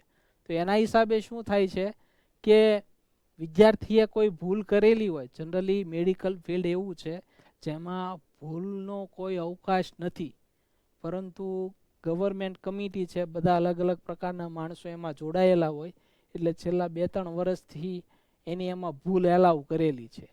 બાકી મેડિકલ ફિલ્ડ કોઈના લાઈફ સાથે જોડાયેલી છે, એમાં ભૂલનો અવકાશ નથી કે ભૂલ છે એ માફી પાત્ર નથી હોતી. પણ આમાં એ લોકો એલાવ કર્યું છે કે કોઈ વિદ્યાર્થી ફોર્મ ભરવાનું રહી જાય તો એને ફોર્મ ભરવાની તક આપવામાં આવે. કોઈ વિદ્યાર્થી ભૂલથી કોલેજ નાખવાની રહી જાય અથવા ખોટું લિસ્ટ બનાવ્યું હોય તો એને સુધારવાનો મોકો આપે. જનરલી આવું હોવું જોઈએ નહીં, પરંતુ હવે ગવર્મેન્ટે ડિસાઇડ કર્યું છે એટલે એમાં આપણે કંઈ કરી શકીએ નહીં. કે મેરિટ છે એ પહેલા રાઉન્ડ કરતાં બીજા રાઉન્ડનું અપ જાય છે સેલ્ફ ફાઇનાન્સ કોલેજમાં. ગવર્મેન્ટ કોલેજમાં તો શું થાય કે કોઈને ઓલ ઇન્ડિયામાં સારી કોલેજમાં એડમિશન મળ્યું હોય તો એ આમાંથી એમાં શિફ્ટ થતો હોય, તેમાં 1-2 માર્કનું વેરિએશન આવે, નીચું આવે. પરંતુ સેલ્ફ ફાઇનાન્સ કોલેજમાં શું થાય કે ભાઈ પહેલાં એમ થયું હોય કે આ કોલેજમાં એડમિશન લઈ લઈએ, આની ફી ઓછી છે, પછી ત્યાં ઇન્ક્વાયરી કરવા જાય તો ખબર પડે કે ત્યાં એક્ઝામ ફી 50,000 છે, યુનિવર્સિટી ફી 50,000 છે, હોસ્ટેલ ફી 1,20,000 છે. તો એની સાપેક્ષે બીજી કોલેજમાં કોલેજ ફી 50,000 વધારે હોય, પરંતુ એક્ઝામ ફી કે યુનિવર્સિટી ફી કે હોસ્ટેલ ફી પ્રમાણમાં ઓછું હોય, તે કોલેજ ફેરવવા માગતા હોય. તેવા વધારે માર્કવાળા વિદ્યાર્થી ત્યાં એડમિશન લેવા માટે સિલેક્શન કરે તો નીચેના માર્કવાળાને ત્યાં એડમિશન ન મળે. એટલે આવા 2-3 વર્ષથી છેલ્લે અમે જોયું છે કે સેલ્ફ ફાઇનાન્સ કોલેજમાં 2 માર્કનું વેરિએશન આવતું નથી પહેલા રાઉન્ડથી બીજા રાઉન્ડમાં. બરાબર. એટલે બાકી આમ મળી શકે, પણ રેર કેસમાં આવું બને છે, બાકી વાંધો નથી આવતો.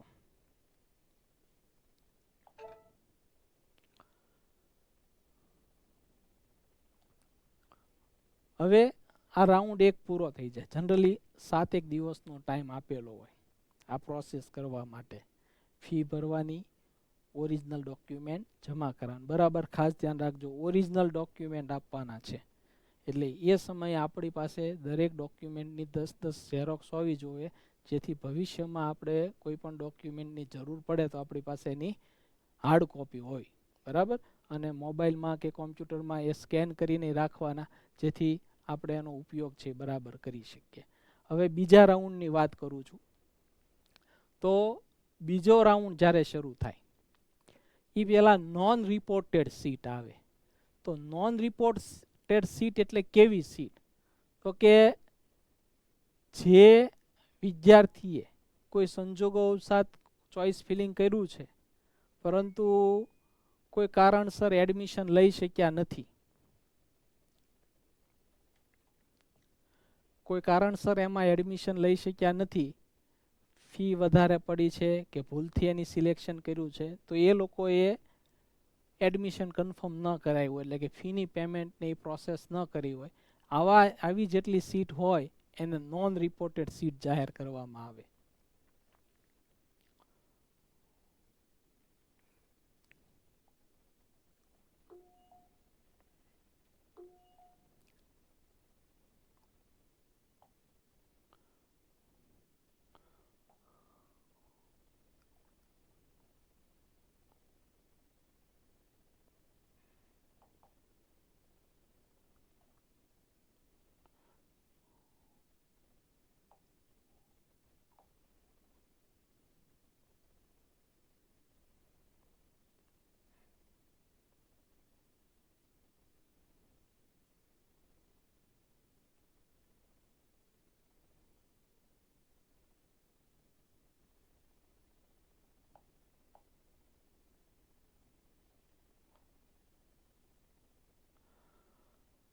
ફાઇનલ રાઉન્ડ 1 પૂરો થાય પછી એક નોન રિપોર્ટિંગ સીટનું લિસ્ટ જાહેર કરવામાં આવે.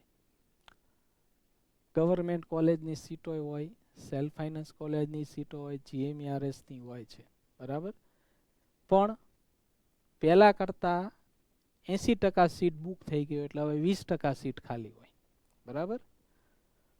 હવે એના માટે આગળના રાઉન્ડનું પાછું આયોજન થાય.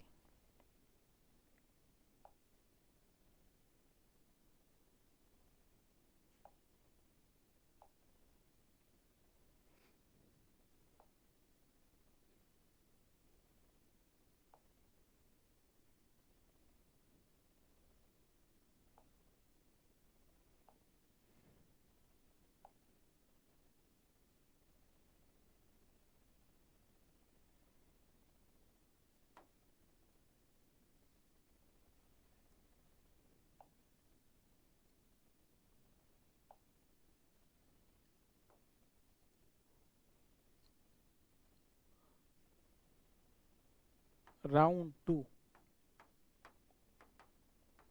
એના માટે પાછું રજિસ્ટ્રેશન શરૂ થાય. હમણાં આપણે વાત કરી કે ભાઈ ગવર્મેન્ટ છે, હવે આમાં ભૂલ થતી હોય એને એલાવ કરે છે.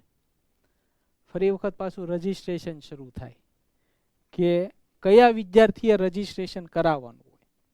તો જે વિદ્યાર્થીઓએ પહેલા રાઉન્ડમાં શરત ચોકથી રજિસ્ટ્રેશન કરાવવાનું ભૂલી ગયા છે અથવા રહી ગયા છે, એવા વિદ્યાર્થીએ રજિસ્ટ્રેશન કરાવવાનું. અગાઉ વાત કરી હતી એ રીતે 10,000 રૂપિયા ડિપોઝિટ અને 1,000 રૂપિયા રજિસ્ટ્રેશન ફી, આ બંને ભરીને તમારે પાછું રજિસ્ટ્રેશન કરાવવાનું છે 11,000 ભરીને. પહેલા રાઉન્ડમાં જેને રજિસ્ટ્રેશન કરાવ્યું છે એને અત્યારે કરાવવાનું નથી. 10, 15 કે 20 સ્ટુડન્ટ જ આમાં હોય છે કે જે શરત ચૂકથી રહી ગયા, બાકી કોઈ વિદ્યાર્થી હોતા નથી. પાછું મેરિટ લિસ્ટ ડિક્લેર થાય, એમાં પાછા બધા વિદ્યાર્થીના નામ હોય, કોઈ રહી ગયું હોય તો એનું પાછું આમાં નામ ચેક કરવાનું, બરાબર. અને એના માટે પાછો મેલ ને એ બધો ટાઈમ પીરિયડ આપ્યો હોય. પાછું ચોઇસ ફિલિંગ આવે અને કન્સેન્ટ આવે. હવે બરાબર કન્સેન્ટ સમજવાનું છે. કન્સેન્ટ શું છે? તો કે જે વિદ્યાર્થીને પહેલા રાઉન્ડમાં એડમિશન મળ્યું છે અને એને કન્ફર્મ કરાવ્યું છે એને કન્સેન્ટ આપવાનું હોય. અમને જે એડમિશન મળ્યું છે એ એડમિશન જો બીજા રાઉન્ડમાં કોઈ જગ્યાએ અમને બીજી કોઈ કોલેજમાં એડમિશન મળશે તો પહેલા રાઉન્ડનું એડમિશન અમારું આપોઆપ રદ થઈ જશે. એના ઉપર અમારો કોઈ દાવો કે હક હિસ્સો રહેશે નહીં. એવી જે આખી નોંધ લખેલી હોય એને કન્સેન્ટ કહેવામાં આવે. એટલે ખાસ ધ્યાન રાખવાનું, જે વિદ્યાર્થીને પહેલા રાઉન્ડમાં એડમિશન મળ્યું છે અને એ એડમિશનથી 100% સંતુષ્ટ છે, એડમિશનથી સેટિસ્ફાઈ છે, તો એમણે બીજા રાઉન્ડમાં ભાગ નથી લેવાનો. એમને ત્યાં એની એડમિશન પ્રોસેસ પૂરી કરી નાખવાની છે. બરાબર? તમને સંતોષ ન હોય તો જ તમારે ભાગ લેવાનો, ને એમાં ચોઇસ ફિલિંગ છે એ લિમિટેડ રાખવાની. કન્સેન્ટ આપી દો તમે, પછી જે ચોઇસ ફિલિંગ કરો એમાં લિસ્ટ છે એ લિમિટેડ રાખવાનું.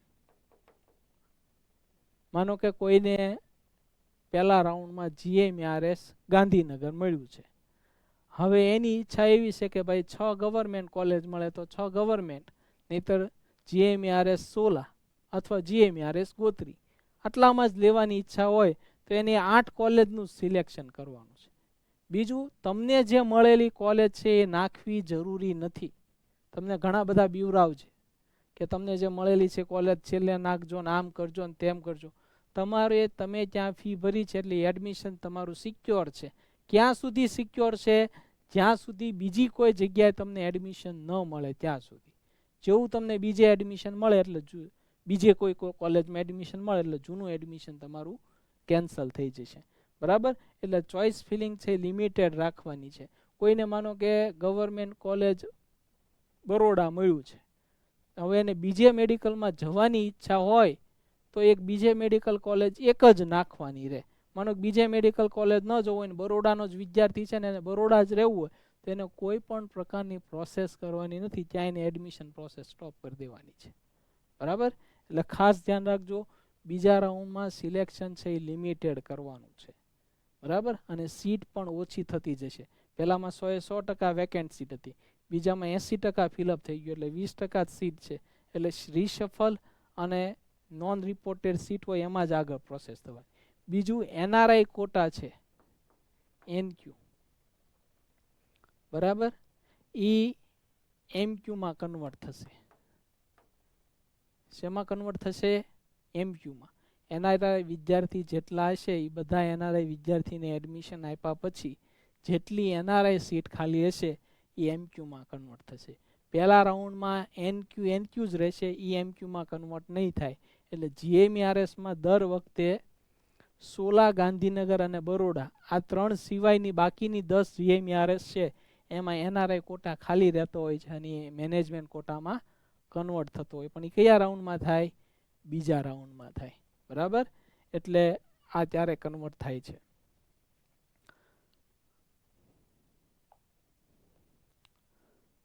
રાઉન્ડ 2. હવે ચોઇસ ફિલિંગ થઈ ગઈ, રિઝલ્ટ આવ્યું તો એમાં શું પ્રોસેસ કરવાની હોય? બરાબર સમજો. રિઝલ્ટ,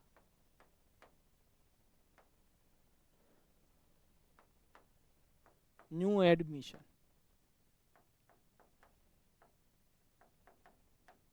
ન્યૂ એડમિશન કોને કહેવાય? જેને પહેલા રાઉન્ડમાં એડમિશન નથી મળ્યું, આ રાઉન્ડમાં સીધું એડમિશન મળ્યું છે. તો એમને અગાઉ વાત કરી એ રીતે ફી ભરવાની છે, HDFC બેંકમાં અથવા ઓનલાઈન. ફી ભરાઈ જાય પછી તમારે એપોઇન્ટમેન્ટ લેવાની છે અને તમારી પાસે બધા ઓરિજિનલ ડોક્યુમેન્ટ હોય એ 11x15 ઇંચના ગ્રીન કવરમાં પેક કરીને ત્યાં આપવાના છે.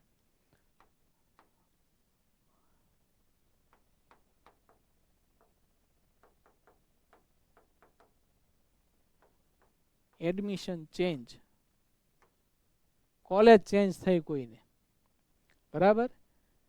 તો એ વિદ્યાર્થી તો ફી પણ ભરેલી છે અને ઓરિજિનલ ડોક્યુમેન્ટ જમા કરાવ્યા છે, તો એને શું કરવાનું?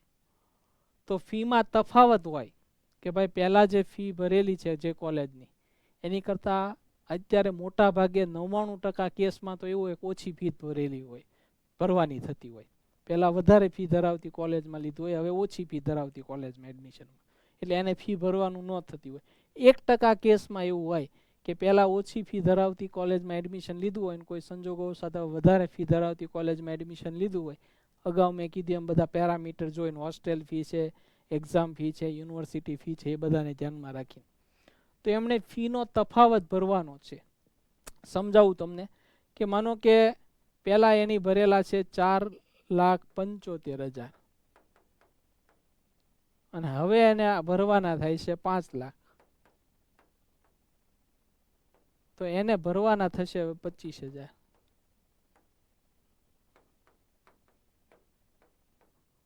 પહેલા રાઉન્ડમાં 4,75,000 ભર્યા છે, બીજા રાઉન્ડમાં એને 5 લાખ ભરવાના થાય છે. તો એને અગાઉ કેટલા ભર્યા હતા? 4,75,000. એને જમા આપવામાં આવે અને એને ભરવાના થાય 25,000 રૂપિયા. એ ફી ઓનલાઈન ભરાઈ જાય પછી ડોક્યુમેન્ટ તો એને બધા આપી દીધા છે, પણ પહેલા રાઉન્ડમાં હું બોલ્યો તો એડમિશન ઓર્ડર,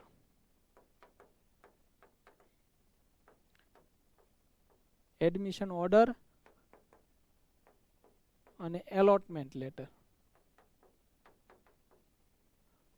આ બે વસ્તુ લઈને એને એપોઇન્ટમેન્ટ લઈને જવાનું છે. એડમિશન ઓર્ડર, નવો એપોઇન્ટમેન્ટ લેટર, આ બે વસ્તુની પ્રિન્ટ, ફી ભરવાની થતી હોય તો ફીની રિસિપ્ટ, આટલું વસ્તુ લઈને તમારે હેલ્પ સેન્ટરે ડોક્યુમેન્ટ જમા કરાવવાના. આ લોકો ગમે હેલ્પ સેન્ટર સિલેક્ટ કરી શકે, એના માટે કોઈ ફિક્સ નથી, કારણ કે એના ડોક્યુમેન્ટ એની પાસે છે. પણ જેને એડમિશન ચેન્જ થયું છે એને ફરજિયાત પહેલા રાઉન્ડમાં જે જગ્યાએ ડોક્યુમેન્ટ ઓરિજિનલ આપ્યા છે ત્યાં જ જવાનું છે, કારણ કે એના ડોક્યુમેન્ટ ત્યાં એના પડ્યા છે. અને એમાંથી જૂનો એલોટમેન્ટ લેટર કાઢવાનો છે, નવો એલોટમેન્ટ લેટર અહીંયા આપવાનો છે, જૂનો એડમિશન ઓર્ડર આપી દેવાનો છે, એટલે ત્યાંથી તમને નવો એડમિશન ઓર્ડર આપશે. એટલે એને એ પ્રોસેસ ત્યાં કરવાની છે. બરાબર? નો ચેન્જ. પહેલા રાઉન્ડમાં જ્યાં મળ્યું છે એનું એ રહ્યું છે એડમિશન, એને કાંઈ પ્રોસેસ કરવાની નથી, એને આગળના રાઉન્ડ માટે રાહ જોવાની છે. હવે અહીંયા બીજું સમજાવી દઉં. પહેલા રાઉન્ડમાં આપણે વાત કરી હતી કે ભાઈ નોન રિપોર્ટેડ સીટ આવે, ઘણા વિદ્યાર્થી એડમિશન મળે પણ લેતા નથી, એને એ રાઉન્ડમાં કોઈ નુકસાન થવાનું નથી. અગાઉ આપણે વાત કરી હતી, આપણે 11,000 રૂપિયા ભર્યા છે, 10,000 રૂપિયા ડિપોઝિટ છે એમાં. તો પહેલા રાઉન્ડમાં તમને એડમિશન મળે, તમે લ્યો ન લ્યો, એ ડિપોઝિટનો કોઈ વાંધો નથી આવતો. પરંતુ બીજા રાઉન્ડમાં જો તમને એડમિશન મળે છે અને જો એડમિશન તમે નથી લેતા, તો અહીંયા તમારી ડિપોઝિટ જાય છે 10,000 રૂપિયા. તમે જે 10,000 રૂપિયા ડિપોઝિટ ભરી એ તમારી હવે પાછી મળવા પાત્ર નથી. અને ત્રીજા રાઉન્ડમાં તમારે ભાગ લેવો હોય તો ફરી વખત રજીસ્ટ્રેશન કરાવવાનું.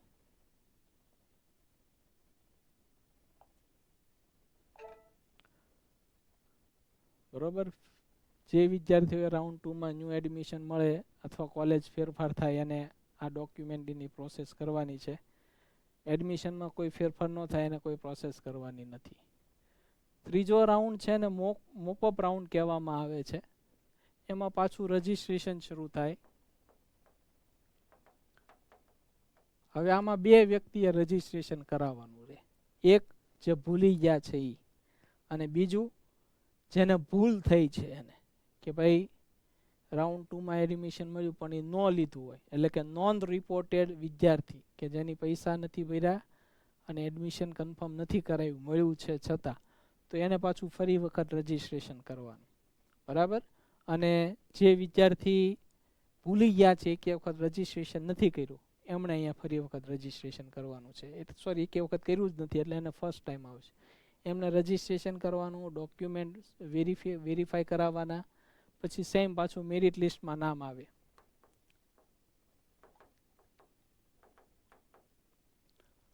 અને ત્યારબાદ ચોઇસ ફિલિંગ.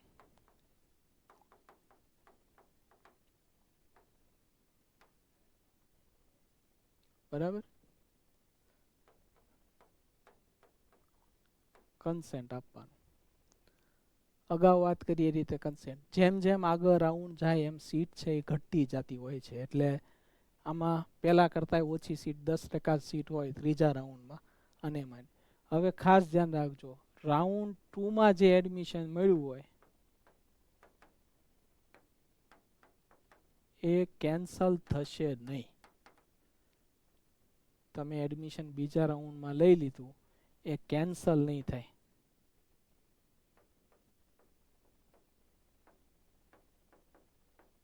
બરાબર સાંભળજો. કોઈ પણ સંજોગોમાં રાઉન્ડ 2માં તમે ડોક્યુમેન્ટ સબમિટ કરાવી દીધા પછી એડમિશન તમારું કેન્સલ નહીં થાય, બરાબર. રાઉન્ડ 3માં તમે જાઓ છો, સિલેક્શન કરો છો, તમને નવું એડમિશન મળે છે કે નથી મળતું એ પછીની વાત છે. રાઉન્ડ 2નું એડમિશન જો તમે એક વખત કન્ફર્મ કરાવ્યું તો એ કેન્સલ નહીં થઈ શકે. રાઉન્ડ 3માં તમારું અપગ્રેડ છું કે ન છું, કન્સેન્ટ આપો, સિલેક્શન છું, રિઝલ્ટ આવે, PDF. રાઉન્ડ 3માં જેને એડમિશન મળે છે એ વિદ્યાર્થી એડમિશન લે તો પણ એની એડમિશન પ્રોસેસ પૂરી છે, અને એડમિશન ન લે તો પણ એની એડમિશન પ્રોસેસ પૂરી છે. એને હવે આગળના રાઉન્ડમાં ભાગ લેવા દેવામાં આવશે નહીં. એટલે રાઉન્ડ 3 છે ખૂબ અગત્યનો છે. એમાં 90% વિદ્યાર્થી છે એ નીકળી જાય છે. રીનીટ કરતા હોય એ નીકળી જાય, એડમિશન મળી ગયું હોય એ નીકળી જાય, અને એડમિશન મળ્યું હોય ને કોઈ સંજોગો અવસાદ ન લઈ શક્યા હોય એ વિદ્યાર્થી પણ નીકળી જાય છે.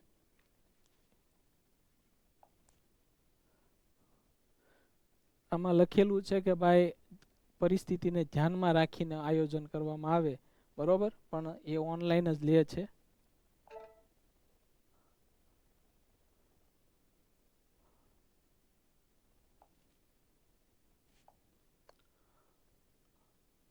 આ 3 રાઉન્ડની વાત કરી. ત્રીજા રાઉન્ડને મોપઅપ રાઉન્ડ કહેવામાં આવે.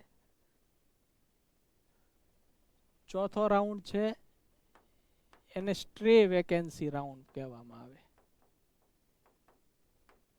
જેમાં બહુ ઓછી 40 થી 50 સીટ બધી થઈને હોય અને એના માટે રાઉન્ડ કરવામાં આવે. ઓનલી ફ્રેશ કેન્ડિડેટ હોય,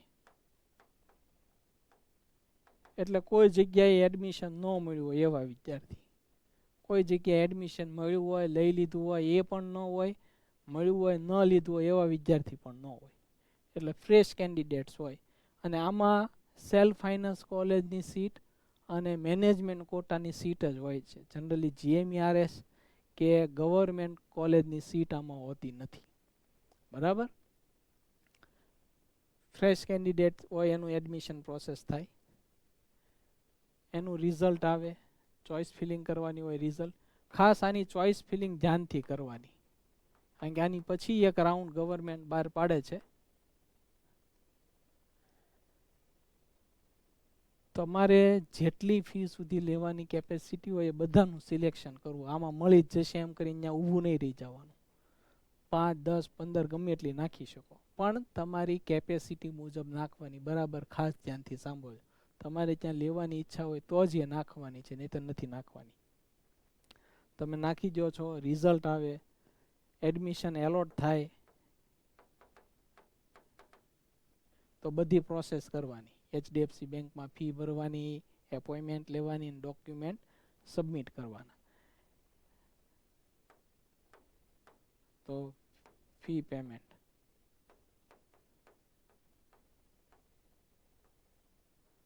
એપોઇન્ટમેન્ટ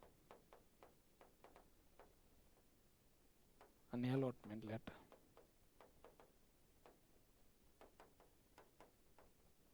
બરાબર. આના પછી આવે છે સ્પેશિયલ સ્ટ્રે વેકેન્સી.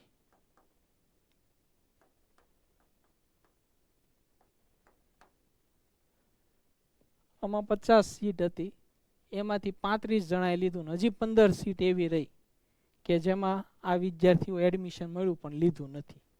તેના માટે સ્પેશિયલ સ્ટ્રે વેકેન્સી રાઉન્ડ બહાર પાડવામાં આવે. એમાં ફરી વખત ડિપોઝિટ ભરવાની, અને એ ડિપોઝિટ છે 3 લાખ રૂપિયા. ગયા વર્ષે આયોજન થયું હતું, 16 સીટ ખાલી હતી, 3 લાખ રૂપિયા ડિપોઝિટ ભરવાની. તમે 11,000 ભર્યા હોય તોય ભરવાની. આમાં એડમિશન મળ્યું હોય એને ભાગ લેવા દેવામાં આવતો નથી, બરાબર, ખાસ ધ્યાનથી સાંભળજો. એડમિશન મળ્યું હોય લઈ લો તોય પૂરું, અને ન લો તોય પૂરું, એને ભાગ લેવા દેવામાં નથી આવતો. એટલે આમાંય કહી શકાય કે ફ્રેશ સ્ટુડન્ટ હોય. 3 લાખ રૂપિયા ડિપોઝિટ ભરવાની છે, અને ચોઇસ ફિલિંગ કરવાની નથી. મેં વાત કરી હતી કે આ ચોઇસ ફિલિંગ અગત્યની છે. આની આ ચોઇસ ફિલિંગ આમાં કેરી ફોરવર્ડ થાય છે. તમારે ફરીવાર ચોઇસ ફિલિંગ કરવાની નથી. આ રાઉન્ડમાં તમે જે ચોઇસ ફિલિંગ કરી છે એની એ ચોઇસ ફિલિંગ આમાં આવે છે. અને એડમિશન મળે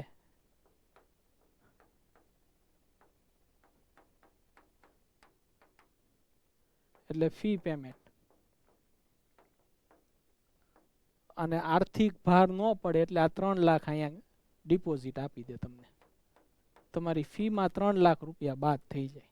સપોઝ કોઈને 20 લાખ પર યર ફી હોય તો 10 લાખ ભરવાના થતા હોય, 3 લાખ એના જમા થઈ જાય અને 7 લાખ રૂપિયા ભરવાના રહે. એટલે 3 લાખ તમને સીધા ફીમાં છે એ ટ્રાન્સફર કરી દે. એટલે એ એક આમ સારું પાસું છે, તમારે વધારે પૈસાની સગવડતા ન કરવી પડે. બરાબર. આમાં પણ લગભગ તો ગયા વર્ષે એવું બન્યું હતું કે 16 સીટ લઈ જ લીધી હતી. ન લ્યો તો 3 લાખ રૂપિયા જાય. અગાઉના 10,000 તો જાય, સાથે સાથે બીજા 3 લાખ રૂપિયા પણ જાય. એટલે આમાં કોઈ ખોટા અખતરા ન કરે. લેવાની ગણતરી હોય તો જ એડમિશન માટે એપ્લાય કરે, નહીં તો ન કરે. બરાબર. તો આ વાત થઈ ગુજરાત સ્ટેટના એડમિશન પ્રોસેસની. હવે છેલ્લું સ્ટેપ એડમિશન એ છે રિફંડ. 10,000 આપણે ભર્યા હતા કે આમાં 3 લાખ ભર્યા છતાં એડમિશન નથી મળ્યું, તો એ રિફંડ લેવાનું મોટા ભાગના વિદ્યાર્થી ભૂલી જાય છે. મેં અગાઉ વાત કરી હતી, ગમે ત્યાં 100 રૂપિયા 200 રૂપિયા દઈને ફોર્મ ભરાવી દે, પછી એ લોકો કાંઈ તમને કોઈ પણ પ્રકારની જાણ કરતા નથી.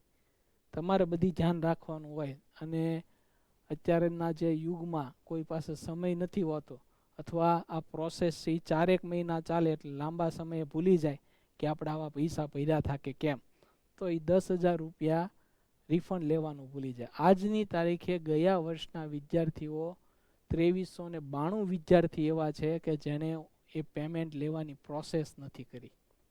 બરાબર. એટલે ગવર્મેન્ટ પાસે ઓલમોસ્ટ 2.5 કરોડ રૂપિયા જેટલા પૈસા ગવર્મેન્ટ પાસે એમ નામ પડ્યા છે. કોઈ એ લેવા માટેની પ્રોસેસ કરતા નથી. સિમ્પલ પ્રોસેસ હોય છે. તમારે જે એકાઉન્ટમાં પૈસા લેવાની ગણતરી હોય એ એકાઉન્ટમાં તમારે બેંક પાસબુક જે છે એની ડિટેલ નાખવાની હોય છે.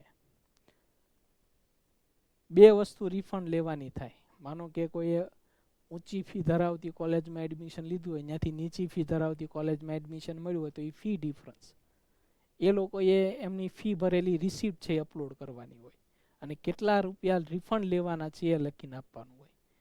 ફીની રિસિપ્ટ અપલોડ કરવાની, બેંક ડિટેલ આપવાની, માઇકર કોડ, IFSC કોડ, નામ, બેંકનું નામ, કેન્ડિડેટનું નામ અને એકાઉન્ટ નંબર, આ બધું પરફેક્ટ લખવાનું.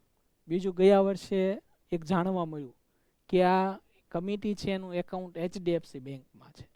એટલે જે વિદ્યાર્થી HDFC બેંકનું એકાઉન્ટ આપે છે એને ખાસ એકાઉન્ટ નંબર ચેક કરવાનો.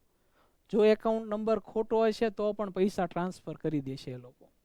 એ વેરીફાઈ કરતા નથી કે આ એકાઉન્ટ નંબર આ વ્યક્તિનો છે કે કેમ. એ માત્ર એકાઉન્ટ નંબરના આધારે પૈસા નાખી દે છે. પણ બીજી કોઈ બેંક હોય છે, SBI છે, એક્સિસ છે, ICICI છે, BOI છે, બેંક ઓફ બરોડા છે, તો એમાં એકાઉન્ટ નંબર ખોટો હોય તો પૈસા ટ્રાન્સફર થતા નથી, કારણ કે એમાં એ બધું મેચ કરવું પડે છે. નામ, IFSC કોડ, માઇકર કોડ અને એકાઉન્ટ નંબર. પણ સેમ બેંક હોય HDFC ટુ HDFC બેંક, એ તરત ટ્રાન્સફર થઈ જાય. એટલે આવા કેસમાં પૈસા છે એ બીજાના એકાઉન્ટમાં પણ જતા રહે છે. એવા બનાવ ગયા વર્ષે અમારે બનેલા છે કે એકાઉન્ટ નંબરમાં 21 હોય, ભૂલથી 31 લખી નાખ્યું હોય તો પૈસા છે એ બીજાના એકાઉન્ટમાં ટ્રાન્સફર થઈ જાય. એટલે ખાસ બરાબર ધ્યાનથી તમારે એ નાખવાનું છે. આ છેલ્લું સ્ટેપ છે એડમિશન પ્રોસેસનું, રિફંડ પ્રોસેસ. અને એના 6 થી 7 રાઉન્ડ આવે છે. કોઈ સંજોગવશાત પહેલા રાઉન્ડમાં ભૂલાઈ ગયું તો બીજા રાઉન્ડમાં એપ્લાય થઈ જવું, બીજામાં ભૂલાય પણ એપ્લાય કરી દેવું. જેને મળવા પાત્ર છે એને એડમિશન મળ્યું હોય, ન લીધું હોય, એની ડિપોઝિટ જતી રહે છે, એને કોઈ પ્રોસેસ કરવાની હોતી નથી. અને એના કોઈ શોર્ટકટ રસ્તા પણ નથી, કારણ કે દર વર્ષે એમ કે આ ડિપોઝિટ પાછી લઈ આવજો ને, તો આ કંઈ અમારા હાથમાં નથી હોતું. આપણે ભૂલ કરી છે તો એનું આપણે એ જે છે રિઝલ્ટ એ ભોગવવું પડે, અને એ 10,000 રૂપિયા આપણા જતા. બરાબર. સ્ટેટ કોટાની એડમિશન પ્રોસેસ પૂરી થઈ ગઈ. હવે ઓલ ઇન્ડિયા કોટાની એડમિશન પ્રોસેસ આવે. જનરલી ખૂબ સારા માર્ક્સ હોય, 650 પ્લસ, કે SC ST કેન્ડિડેટ હોય તો 590થી ઉપરના માર્ક, તો એમણે આમાં એપ્લાય કરવું જોઈએ. એક માનસિકતા બધાની છે કે ભાઈ ઓલ ઇન્ડિયા કોટામાં સ્ટેટ કોટા કરતાં નીચું એડમિશન અટકે, એવું હોતું નથી. કે આજથી 15 વર્ષ પહેલાં 10 વર્ષ પહેલાં હતું જ્યારે ઓલ ઇન્ડિયા કોટા શું હતું એ કોઈને ખ્યાલ નહોતું, એ સમયે એવું બનતું. હવે એવું કોઈ બનતું નથી. સ્ટેટ કોટા કરતાં ઓલ ઇન્ડિયા કોટાનું એડમિશન ઊંચું અટકે છે, બરાબર. એટલે ખાસ કોઈના વાતમાં આવી ન જતા સારા માર્ક્સ હોય તો જ એપ્લાય કરવું, અથવા ખૂબ ઓછા માર્ક્સ હોય અને કોઈ પણ ડીમ યુનિવર્સિટીમાં એડમિશન લેવાની ગણતરી હોય, ફી કોઈ પણ પોસાય એમ ફી હોય તો તમારે એડમિશન લેવાય. કારણ કે ડીમ યુનિવર્સિટીની 20 લાખથી શરૂઆત થાય, 20 લાખ, 22 લાખ, 25 લાખ, 28 લાખ, 35 લાખ સુધીની પર યર ફી હોય ડીમ યુનિવર્સિટીમાં. એમાં એડમિશન લેવું હોય તો આમાં ફોર્મ ભરવું, અથવા ખૂબ સારા માર્ક હોય, 700 હોય, 690 હોય, 680 હોય અને એમ્સમાં કે એફએમસી પૂનામાં એડમિશન લેવાની ગણતરી હોય તો એમણે આમાં ફોર્મ ભરવું જોઈએ. પહેલાં એવું હતું કે સ્ટેટ કોટા અને ઓલ ઇન્ડિયા કોટામાં બોન્ડનો તફાવત હતો, પણ હવે એ છેલ્લા 2 વર્ષથી એ તફાવત પણ દૂર કરી નાખ્યો છે. સ્ટેટ કોટા થ્રુ લ્યો તો પણ બોન્ડ ભરવાનો છે અને ઓલ ઇન્ડિયા કોટા થ્રુ લ્યો તો પણ બોન્ડ ભરવાનો છે. એટલે હવે એ બોન્ડની જે છે એ બધી જગ્યાએ નિયમ છે એ એપ્લાય કરી દીધેલા છે. આમાં ડોક્યુમેન્ટ વેરિફિકેશન કે એવું કાંઈ નથી આવતું. રજિસ્ટ્રેશનની સાથે જ ચોઇસ ફિલિંગ કરવાની હોય. રજિસ્ટ્રેશન માટે જનરલ કેન્ડિડેટ હોય તો એમને 11,000 રૂપિયા ભરવાના હોય છે, જેમાં 10,000 ડિપોઝિટ છે અને 1,000 રજિસ્ટ્રેશન ફી છે. ઓબીસી SC ST કેન્ડિડેટ હોય તો એમને 5500 રૂપિયા ભરવાના છે, 500 રૂપિયા ડિપોઝિટ છે, 5,000 રૂપિયા ડિપોઝિટ છે અને 500 રૂપિયા એનો રજિસ્ટ્રેશન ફી છે. ડિપોઝિટ રિફંડ મળવા પાત્ર છે, રજિસ્ટ્રેશન ફી રિફંડ મળે નહીં.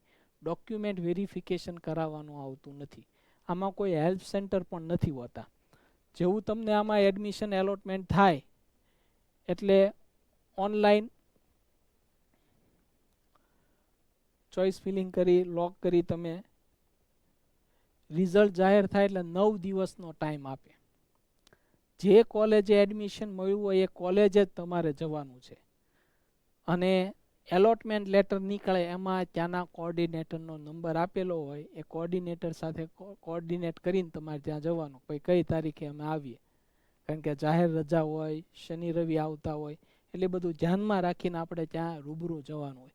ફી પેમેન્ટ પણ એ કોલેજમાં જ કરવાનું હોય. કેશ લેતા હોય તો કેશ, ને ઓનલાઈન લેતા હોય તો કોઈ HDFC બેંક એવું કંઈ આમાં નક્કી કરેલું હોતું નથી, બરાબર.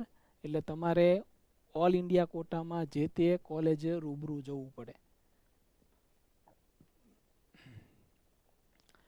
રિઝલ્ટ જાહેર થાય પછી 6 દિવસમાં કોલેજમાં સીટ તમને આપવામાં આવી હોય ત્યાં જઈને તમારે સીટ એલોટમેન્ટ કન્ફર્મ કરાવવાનું હોય. જનરલી આ એના ડોક્યુમેન્ટ છે: 10th 12th result, NEET result, living certificate, caste certificate, non criminal. આમાં ડોમિસાઇલ આપવું પડે છે, બરાબર. એટલે ઓલ ઇન્ડિયા કોટામાં કોઈને લેવાની ઈચ્છા હોય તો એને ડોમિસાઇલ કઢાવી લેવું. એમાં રાઉન્ડ 2 આવે. સેમ સ્ટેટ કોટાની જેમ પાછું રજિસ્ટ્રેશન ઓપન થાય, રજિસ્ટ્રેશન કરવાનું, જે બાકી રહી ગયા હોય એ ચોઇસ ફિલિંગ કરવાનું, કન્સેન્ટ આપવાનું જેને એડમિશન મળી ગયું હોય એને, અને આગળ પ્રોસેસ કરાવવાની. જો સ્ટેટ કોટામાં એડમિશન સારી જગ્યાએ મળી ગયું હોય અને ઓલ ઇન્ડિયા કોટાનું ફોર્મ ભર્યું હોય તો એની પ્રોસેસ અહીંયા સ્ટોપ કરી દેવી. કારણ કે બે જગ્યાએ એડમિશન તમે કન્ફર્મ કરાવી શકશો નહીં, અને એવું કરશો તો કોઈ એક જગ્યાએ એડમિશનની તમારી ડિપોઝિટ જતી રહેશે, બરાબર.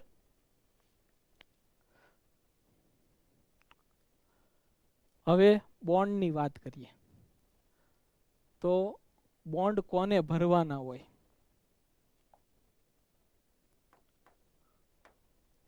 ગવર્મેન્ટ કોલેજમાં એડમિશન લીધું એ તમામ વિદ્યાર્થીને બોન્ડ ભરવાના. બોન્ડ જે છે એ 5 લાખ FD કે સોલ્વેન્સી અને 15 લાખ નોટરી 300 ના સ્ટેમ્પ પર. ગુજરાતની 6 ગવર્મેન્ટ કોલેજમાં તમને એડમિશન મળ્યું, કોઈ પણ કેટેગરીમાં, જનરલ હોય, SC ST OBC, કોઈ પણ કેટેગરીમાં, એને 5 લાખની બેંકમાં FD મૂકવાની. FD ન મૂકી શકે એમ હોય તો એની જે કાંઈ મિલકત હોય, બરાબર, પ્લોટ હોય, મકાન હોય, જમીન હોય, એના ઉપર સોલ્વેન્સી સર્ટિફિકેટ બનાવવાનું. મામલતદાર ઓફિસેથી એ સર્ટિફિકેટ બની જાય.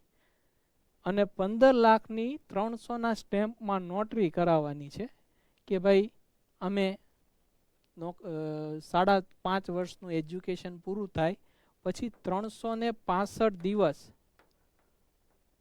ગવર્મેન્ટ જોબ કરશું. 1 વર્ષ 365 વર્કિંગ ડેસ એટલે 1.25 વર્ષ પણ થઈ શકે, આપણા ઉપર ડિપેન્ડ છે, અને 1.5 વર્ષ પણ થાય. 365 દિવસ તમારે સરકારી હોસ્પિટલમાં કે સરકાર જે જગ્યાએ તમને મૂકે ત્યાં તમારે જોબ કરવી પડે. આ એનો નિયમ છે. બરાબર. આની અવેજીમાં તમારે આ આપવાનું છે. જો તમે 365 દિવસ જોબ નહીં કરો તો તમારે 20 લાખ રૂપિયા, 5 લાખની તમે એફડી આપી છે, 15 લાખની ગેરંટી આપી છે કે હું નહીં કરું તો 15 લાખ ભરીશ, એટલે 5 + 15 20 લાખ રૂપિયા તમારે ભરવાના થશે. બરાબર. 1 વર્ષ નોકરી ન કરો. આ ખાસ ધ્યાન રાખજો, ઇન્ટર્નશીપ પછીની વાત છે. 5.5 વર્ષ પૂરા થઈ જાય પછીની વાત છે. ઇન્ટર્નશીપ છે એ બોન્ડમાં નથી ગણાતી. બીજું છે GMERS કોલેજ.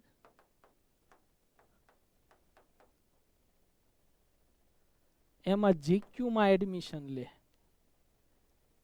એ લોકોએ 5ની જગ્યાએ અહીંયા 2 લાખ આવે છે, એના 15 લાખની સોલ્વન્સી, એટલે એને 2 + 15 થાય છે. કેટલા થાય છે? 2 એમાં 2 ભાગ પડે છે. MYSY ન લે તો એને 2 લાખ માત્ર, અને MYSY લે,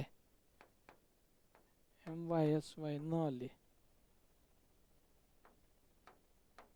તો 2 લાખ, અને MYSY મળે તો 20 લાખ. MYSY સ્કોલરશીપનું નામ છે, એ આગળ જતા સમજાવીશ કઈ રીતે હોય. MQમાં નો બોન્ડ. MQમાં એડમિશન મળે તો એને બોન્ડ ભરવાનો નથી. બરાબર. 2 લાખની તમે બેંક ગેરંટી કે સોલ્વન્સી કરાવો, MYSY ન લેતા હોય તો પૂરું થઈ જાય. 20 લાખ માટે સેમ પેટર્ન, 5 અને 15. અને ત્રીજું આવે છે SFI college, self finance college. MYSY મળે તો એને આ બોન્ડ ભરવાનો છે, 5 + 15. MYSY ન લે તો એને બોન્ડ આપવાનો નથી.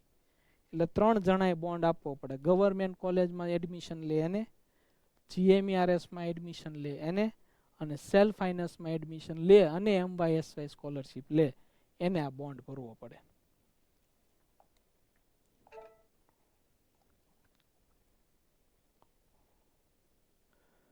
સ્કોલરશીપની વાત કરીએ. Central sector scholarship, government scholarship છે, નેશનલ સ્કોલરશીપ છે. જનરલી ગવર્મેન્ટ કોલેજમાં એડમિશન મળ્યું હોય તો એને આ પ્રોસેસ કરવી જોઈએ. 8 લાખ એની આવક મર્યાદા છે. ઓનલાઈન ફોર્મ ભરવાનું અને જે તે કોલેજમાં ફોર્મ સબમિટ કરવાનું.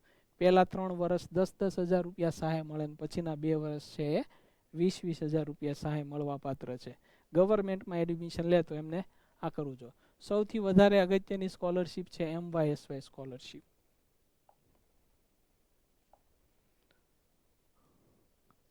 ગુજરાત સરકારમાં જ્યારે આપણા મુખ્યમંત્રી શ્રી આનંદીબેન પટેલ હતા ત્યારે એમણે આ સ્કોલરશીપની સ્થાપના કરી હતી, શરૂઆત કરી હતી. મુખ્યમંત્રી યુવા સ્વાવલંબ યોજના MYSY.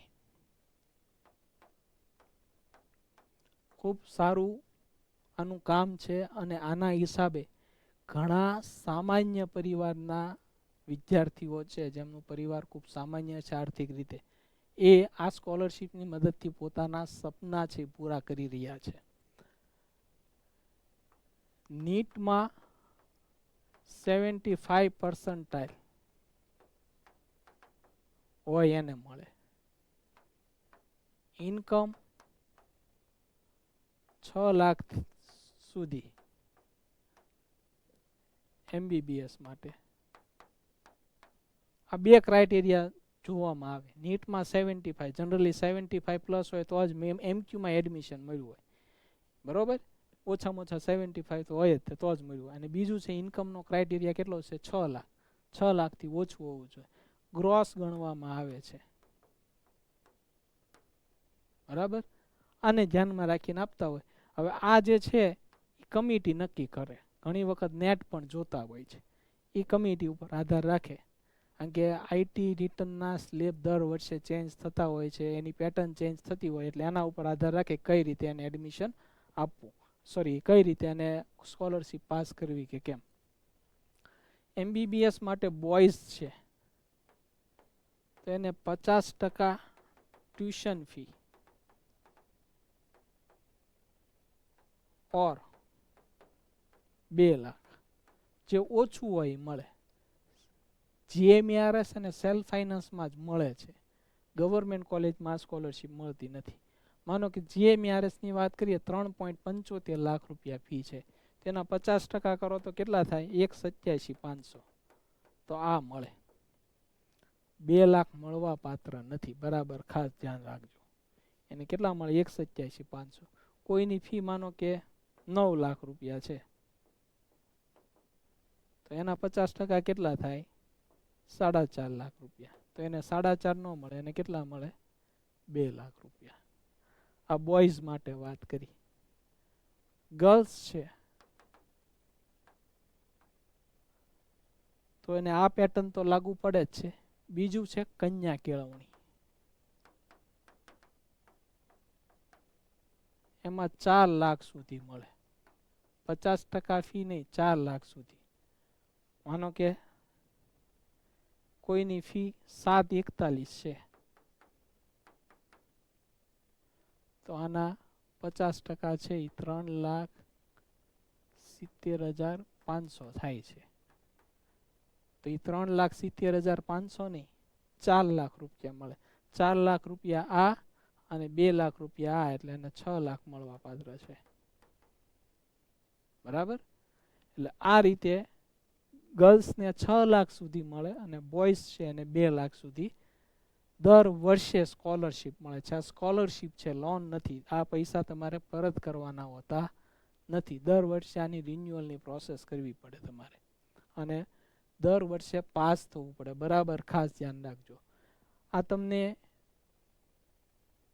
2 ટ્રાય આપે, પહેલી મેઇન ટ્રાય અને પછી બીજી સપ્લિમેન્ટરી. જો સપ્લિમેન્ટરીમાં પાસ ન થાવ તો આ સ્કોલરશિપ એ વર્ષ માટે અટકી જાય. એટલે એવું કહેવાય કે મેક્સિમમ 2 માર્કશીટ હોવી જોઈએ. 2 માર્કશીટથી વધારે ત્રીજી માર્કશીટ ભેગી થાય એટલે તમને આ સ્કોલરશિપ મળવા પાત્ર નથી. અને એ એક્ઝામ છે એ તમે આપો કે ન આપો, એ વર્ષ મુજબ એક્ઝામ તમારી ગણાઈ જાય. ઘણી વખત માનો કે કોઈ તમારી પ્રેઝન્ટ ન હોય, હાજરી ન હોય ને તમને એક્ઝામમાં ન બેસવા દે, તો એ તમારો એટેમ્પ એ લોકો ગણી લે છે. બરાબર? આ જૂના વર્ષોમાં જે અમારે અનુભવ થયા છે એના આધારે તમને કહીએ છીએ. મેડિકલમાં એવરેજ 10% વિદ્યાર્થી MBBS ક્લિયર કરી શકતા નથી. આ વાસ્તવિકતા છે.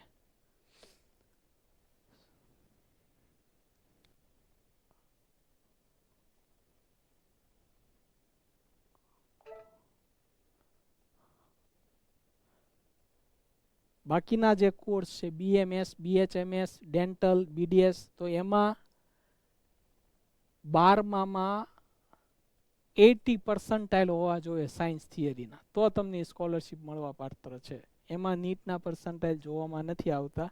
અને BMS, BHMS અને BNT એટલે નેચરોપેથી, એમાં 50,000 સુધીની સ્કોલરશિપ મળે. ફિઝિયોથેરાપીમાં પણ 50,000 સુધીની સ્કોલરશિપ મળવા પાત્ર છે. 50% અથવા 50,000 છે, બેમાંથી ઓછું હોય.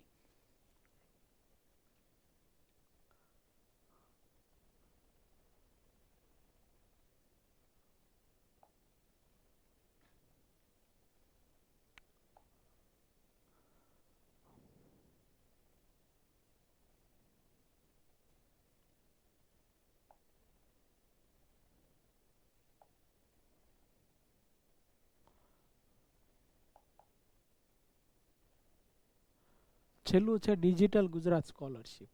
તો આ છે એ જનરલી SC/ST કેન્ડિડેટ હોય એને આ કામમાં લાગે.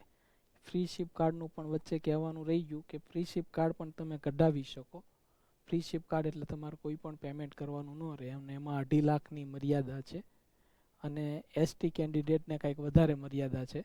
બાકી આમાં 2.5 લાખની મર્યાદા છે. SC ને, બરાબર. ડિજિટલ ગુજરાત સ્કોલરશિપ તમારે જે તે ફોર્મ ભરીને જે તે કોલેજમાં આપવાનું, કોલેજવાળા ઉપર ડિપેન્ડ રહે સ્કોલરશિપ તમારે પાસ કરવી કે નહીં, એટલે કોલેજની ઉપર આધાર રાખે. એટલે આગળની પ્રોસેસ તમારે કોલેજમાં આગળ થઈ છે કે નહીં એ તમારે ત્યાં પૂછતા રહેવું પડે અને એનું ફોલોઅપ લેતા રહેવું પડે. હવે જે કાંઈ પ્રોસેસ મેં સમજાવી એનું એડ્રેસ લખેલું છે અમારું. અમે આ છેલ્લા 15 વર્ષથી આ કામ કરીએ છીએ અને માત્ર 12 સાયન્સને લગતું જ કામ કરીએ છીએ. ભાવનગરમાં અમારી એક જ બ્રાન્ચ છે, બીજા કોઈ જગ્યાએ બ્રાન્ચ નથી. એડ્રેસ આપેલું છે, ટાઈમિંગ આપેલા છે અને મારું નામ અને કોન્ટેક નંબર આપેલા છે. અમે આ પ્રોસેસ કઈ રીતે કરીએ છીએ,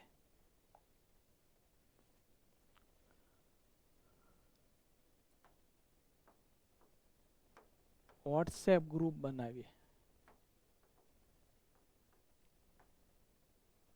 બરાબર. બધી અપડેટ એમાં આપીએ. અમારા ચાર્જીસ છે, પેડ સર્વિસ છે,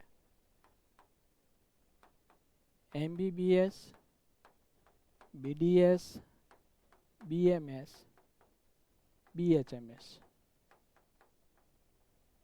સ્ટેટ કોટા, એટલે આપણે વાત કરી હતી 85%. એમાં 4000 રૂપિયા તમારે પેમેન્ટ કરવાનું રહેશે. એટલે જેટલા તમને રાઉન્ડ સમજાવ્યા, special stray vacancy round, refund સુધીની બધી પ્રોસેસ આવે, અપ ટુ રિફંડ. રજિસ્ટ્રેશનથી શરૂ થઈ અપ ટુ રિફંડ, બધા નિયમોનું અપ ટુ ડેટ તમને માહિતી આપવામાં આવે વોટ્સઅપમાં. EIQમાં 2 ભાગ પડે, MBBS, BDS. આમાં 2000 રૂપિયા. અને EIQ આયુષ, BMS, BHMS, એના પણ 2000. કોઈ ફરજિયાત નથી કે અમારા થ્રુ જ તમારે કાઉન્સિલિંગ કરાવવું, પણ ખાસ ધ્યાન રાખજો, ફ્રેશ હોય, એમણે 11-12 2 વર્ષ મહેનત કરી છે, 4 થી 5 લાખ રૂપિયાનો ખર્ચ કર્યો છે. રિનીટ કરતા હોય ને 3 વર્ષ મહેનત કરી છે. 4-5 હજાર રૂપિયા જેવી રકમ માટે ગમે ત્યાં તમે કાઉન્સેલિંગ આપી જો. ઓનલાઈન સાયબર કાફેમાં ફોર્મ ભરતા હોય, ભરતીના ફોર્મ ભરતા હોય ને આ ફોર્મ ભરતા હોય, અને ત્યાં જઈને ફોર્મ ભરાવો અને ત્યાંથી ઊભા ફોન કરો કે ભાઈ આમાં આને કાંઈ ખબર નથી પડતી, આને તમે સમજાવો, તો એ વસ્તુ યોગ્ય નથી. હું એવું નથી કહેતો કે મારી પાસે તમે કાઉન્સેલિંગ કરાવો, ઘણા બધા કાઉન્સેલર છે. કોઈ વ્યવસ્થિત સારી માહિતી ધરાવતા વ્યક્તિ પાસે તમે કાઉન્સેલ કરાવજો, બરાબર. 100 રૂપિયામાં 200 રૂપિયામાં ફોર્મ ભરી દે, પછી ડિપોઝિટ રિફંડની ખબર ન હોય, આગળના રાઉન્ડમાં જઈએ તો એના શું નિયમો છે એનોય કાંઈ ખ્યાલ ન હોય, અને આપણા બાળકનું ભવિષ્ય છે એ જોખમમાં મુકાય એવું કામ ન કરતા.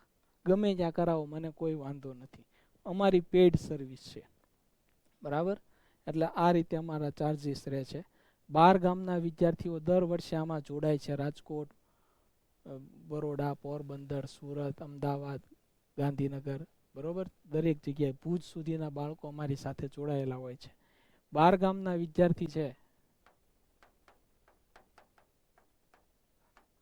એને જીપે 9898267969 આ નંબરમાં કરવાનું છે અને વોટ્સઅપ કરવાનું છે.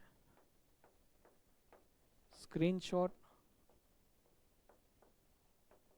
અને સ્ટુડન્ટ નેમ, એટલે અમને અમારા તરફથી ફી રિસિપ્ટ મળી જશે અને ગ્રુપમાં એ નંબર જોઈન થઈ છે. 50-50 વિદ્યાર્થીના અમે ગ્રુપ પાડતા હોઈએ છીએ અને પછી કાઉન્સિલિંગમાં એ રીતે અમે બોલાવતા હોય. અમારી પાસે નથી એવો મોટો સ્ટાફ.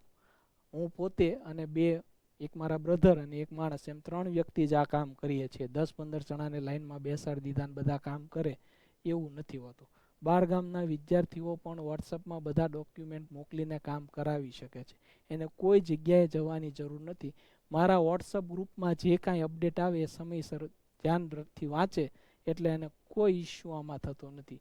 આ છેલ્લો અમારા 15 વર્ષનો એક્સપિરિયન્સ છે, બરાબર. તમારે જોડાવવું ન જોડાવવું એ તમે તમારી રીતે નક્કી કરી શકો છો. કોઈ એમાં પ્રેશર કેવું નથી. યોગ્ય લાગે તો તમારે જોડાવું.